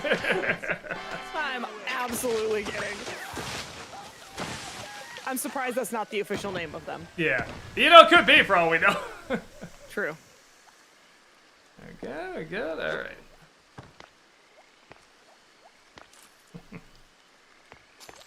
Some of the goodies. All right, we're getting pretty close to the end of the stream, so I should find something to take out of this. I'm in a hurry. Really? Alright. What's this, Wonka? Some sort of fun house? Are forever mine. There, can't go there. Yeah, oh, of course out the way I came. I'm sure it'll be on Mars or something. Alright, actually, that's handy. Oh, did I not even have to use the key to open it? That's kind of funny. It is also handy that I think there's a typewriter to save right there. Yes. Oh, let's... Oh, come on. Please, be back. Okay, I was going to say, if they move it around again...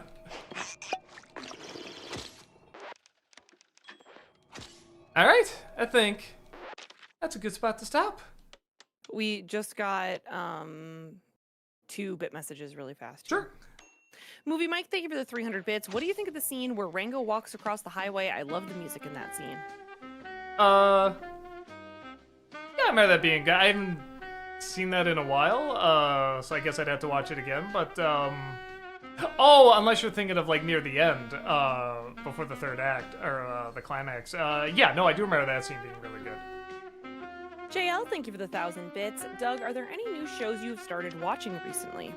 The Burrows, we're almost done with that. It's pretty good. And get back into Batman Begins. Rick and Morty, watching that. X-Men 97. You know, a lot of the newer shows are. I finished Spider Noir. It was great. I loved it. And yeah, there you go. All right, great. And that's that. Cool. Well, thank you all so much again. I will not be streaming next week because I will, in fact, as I said before, be in Texas. We're going to be at a convention called, was it Classic Game Fest, I think is what it was called. Would love to see you there. James Rolfe is going to be there too. Brad Jones is going to be there. All sorts of great people. So would love to see you there. I think we still have the Q&A next week, or do we? As Wednesday? far as I'm aware, okay, we do. yeah, so we have that, so you can always drop by for that as well. Thank you all so much again. Always love you dropping on by, and we will see you later. Take care. Bye-bye. Bye-bye.